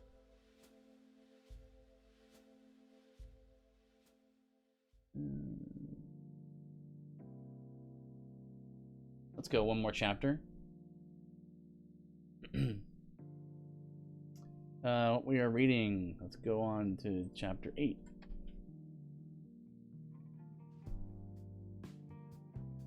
Which I like to change the titles here just so people know what I'm reading as soon as they come in on, or you can see the thumbnail. It's going to be Carmen Christie. Spelled right? Yeah. The hymn to Christ as God.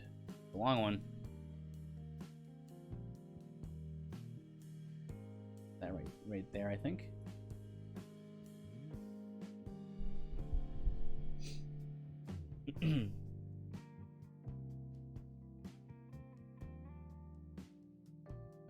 The hymns sung by the church have always told of the faith that is hers. While few today dwell on what our hymns really say, the early church placed much more emphasis upon the content of her hymns. Fragments of the earliest hymnal are found in the text of the New Testament. We get a tantalizing glimpse at what the earliest Christians confessed in music. Probably the longest song, and certainly the most important, is provided by the Apostle Paul in his letter to the Philippians. Philippians chapter 2, verses 5 through 11, has been identified as the Carmen Christi, that is, the hymn to Christ as God. Some modern translations, such as the NIV, the NRSV, the TEV, and the JB, set this passage apart in poetic form to indicate the fact that most scholars see in this passage something other than straight prose or teaching. Instead, what is found here may well be a section, maybe a verse or two, of an ancient Christian hymn. If, in fact, Paul is referring believers to a commonly known song, we can imagine the effect his words had. In our day, it is common for a minister to incorporate a reference to a well-known and well-loved hymn so as to make a strong point. Many close a sermon on the grace of God, for example, by saying, "Amazing grace, how sweet the sound that saved a wretch like me." The minister doesn't need to tell us what hymn number he's referring to. He doesn't need to give us the name. Just a line or two is enough. I once was blind, but now I see," is sufficient to bring to our minds the entire message contained within the song. I believe that's exactly what Paul is doing in the second chapter of his letter to the Philippians.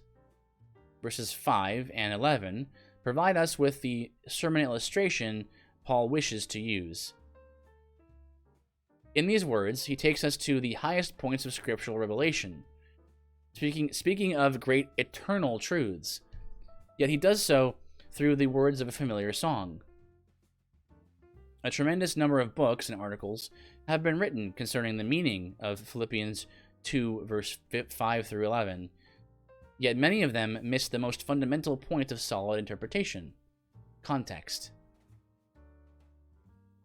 Often, the passage is separated from surrounding text and considered on its own. As we will see, the context of the passage will help us determine the key issue at stake here, and to that context we must first turn. Humility of mind.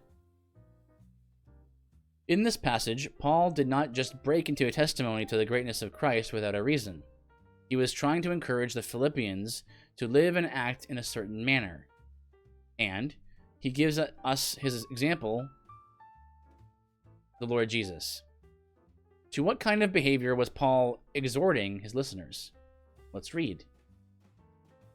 Quote, "Therefore, if there is any encouragement in Christ, if there is any consolation of love, if there is any fellowship of the Spirit, if any affection and compassion, make my joy complete by being of the same mind, maintaining the same love, united in spirit, intent on one purpose. Do nothing from selfish ambition or empty conceit, but with humility of mind, regard one another as more important than yourselves.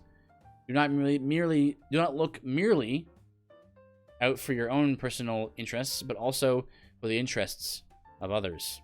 Philippians 2, 1 through 4. How should Christians treat one another? This is what is being addressed in this passage. The apostle reminds his readers of the encouragement they have in Christ, the loving comfort they receive from him, the fellowship of the Spirit they all enjoy. In light of these many benefits, Paul asks them to make his joy complete by living in a manner worthy of Christian people. They are to be of the same mind, not divided, going in different directions. They are to maintain godly love among themselves, being united in spirit, all moving forward toward the same goal. Now, how does one keep a diverse group of people together in this way? We all know that Christians sin against each other, and in so doing, they disrupt the ideal of believing fellowship. So, what is the key to contented and peaceful Christian communities? Paul tells us, quote, "Do nothing from selfishness or empty conceit," end quote. The peace of the fellowship will exist only when believers do not act in a selfish or conceited manner. Kind of similar to what Adamant was saying like hours ago now, talking about the importance of having community help each other out, and that'll only work if the community is involved and not focused on being selfish or being conceited.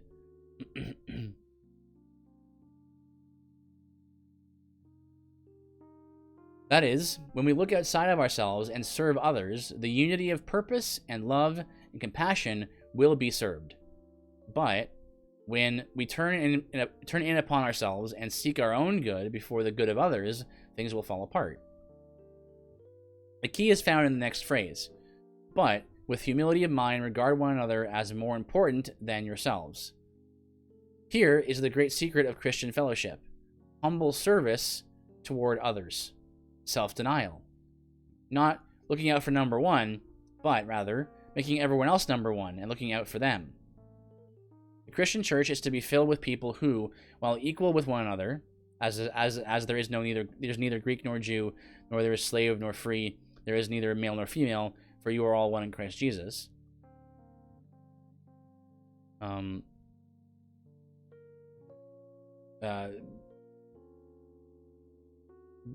While it's true, we have to be willing to put aside their own rights in service of others.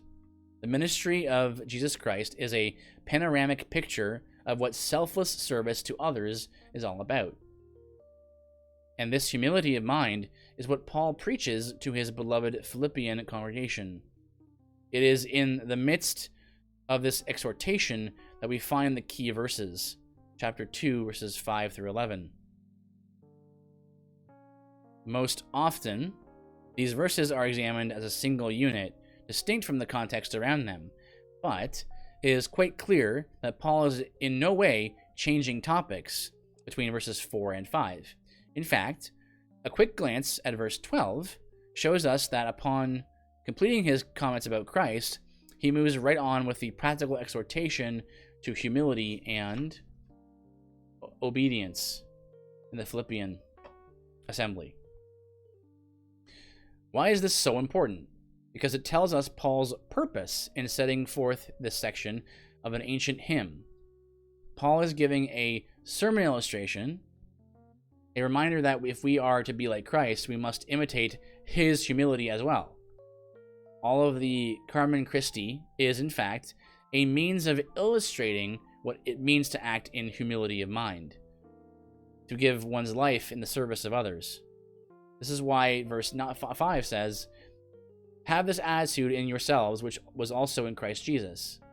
The attitude of humility of mind that the Philippians are to have is best illustrated in Christ.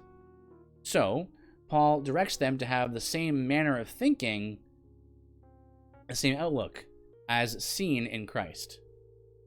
This will become determinative when we look closely at the meaning of the passage itself. The form of God. The form of God. The first verse of this ancient hymn, if we divide things along lines of thought, would comprise verses 6 and 7. Quote, "Who, although he existed in the form of God, did not regard equality with God a thing to be grasped, but emptied himself, taking the form of a bondservant and being made in the likeness of men." End quote. Here, in a matter of just a few words, Paul provides us with some of the greatest insights into the nature of Christ before the incarnation. Obviously, there are two ways to understand the passage, and one can find translations to fit either viewpoint. First, there are those who point to this passage as evidence that Christ is not truly God and was not divine prior to his coming to earth. Some of the translations that lean in this direction include the Today's English Version, the New English Bible, and, not surprisingly, the New World Translation. So the TEV says, "He always had the very nature of God, but did not think that by force he should try to become equal with God." This translation assumes that Christ was not equal with God, and that the attitude to be emulated is that shown by his not trying to become equal with God. The second and much larger group of translations sees things quite differently. These translations make it clear that Christ was eternally equal with God. These include the New International Version, the New Revised Standard Version, the Jerusalem Bible, Phillips Modern English, and the New Living Translation. Note how, for example, the NIV renders this passage. Quote, "Who, being in very nature God, did not consider equality with God something to be grasped, but made himself nothing, taking the very nature of a servant, being made in human likeness." Likewise, the NRSV says, "Who, though he was in the form of God, did not regard equality with God as something to be exploited, but emptied himself, taking the form of a slave, being born in human likeness. And the Phillips Modern English Bible expresses the meaning by saying, quote, "For he who had always been God by nature did not cling to his privileges as God's equal, but stripped himself of every advantage by consent to be a slave by nature and being born a man." You'll be able to decide which translations have properly understood Paul's thrust shortly. First, a few specifics about the text itself. Paul says that Jesus existed in the form of God. The Greek term used here, just as in John 1:1, does not point to a time when Christ entered into the state. This is brought out by Phillips' translation, "who had always been God by nature." End quote. Certainly those who attempt to see in Christ a mere creature can find no solace in an assertion such as this. What does it mean to exist in the form of God? The range of translations show us that the term can express a wide variety of meanings, a wide variety of things. The Greek term form, or morphe, means the outward display of the inner reality or substance. Here, it refers to the outward display of the divine nature, the divine substance, i.e., divinity of the pre-existent Christ, in the display of his glory as being in the image of the Father. This is why a number of translations render the term nature, God's nature, would refer to the state of being God. This would not be merely be referring to existence as a spirit, but to divine existence. It is hard to get away from the fact that Paul is plainly presenting the deity of the pre-existent Christ. We shall see in a moment that, in fact, a later comment by the apostle leaves us with no doubt on this matter. Okay. I think I actually want to leave it there for the night.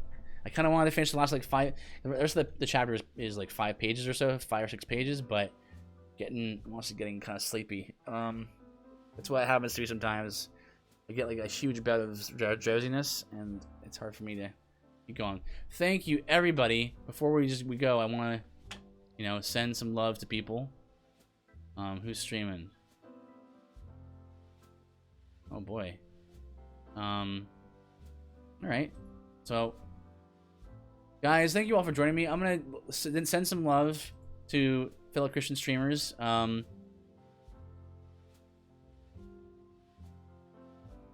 see. Please join me in rating them, if you'd be so kind.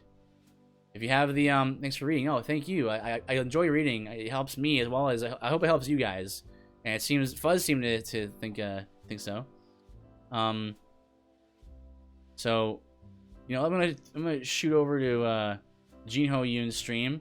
He recently got a 25 subs, so congratulations to him. Hopefully, Lord willing, I'll be back on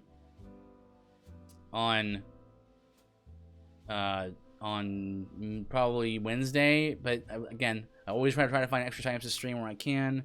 But we shall see. Thank you all. God bless you. God bless everybody for coming by. And I will talk to you then. Let's go. Raid.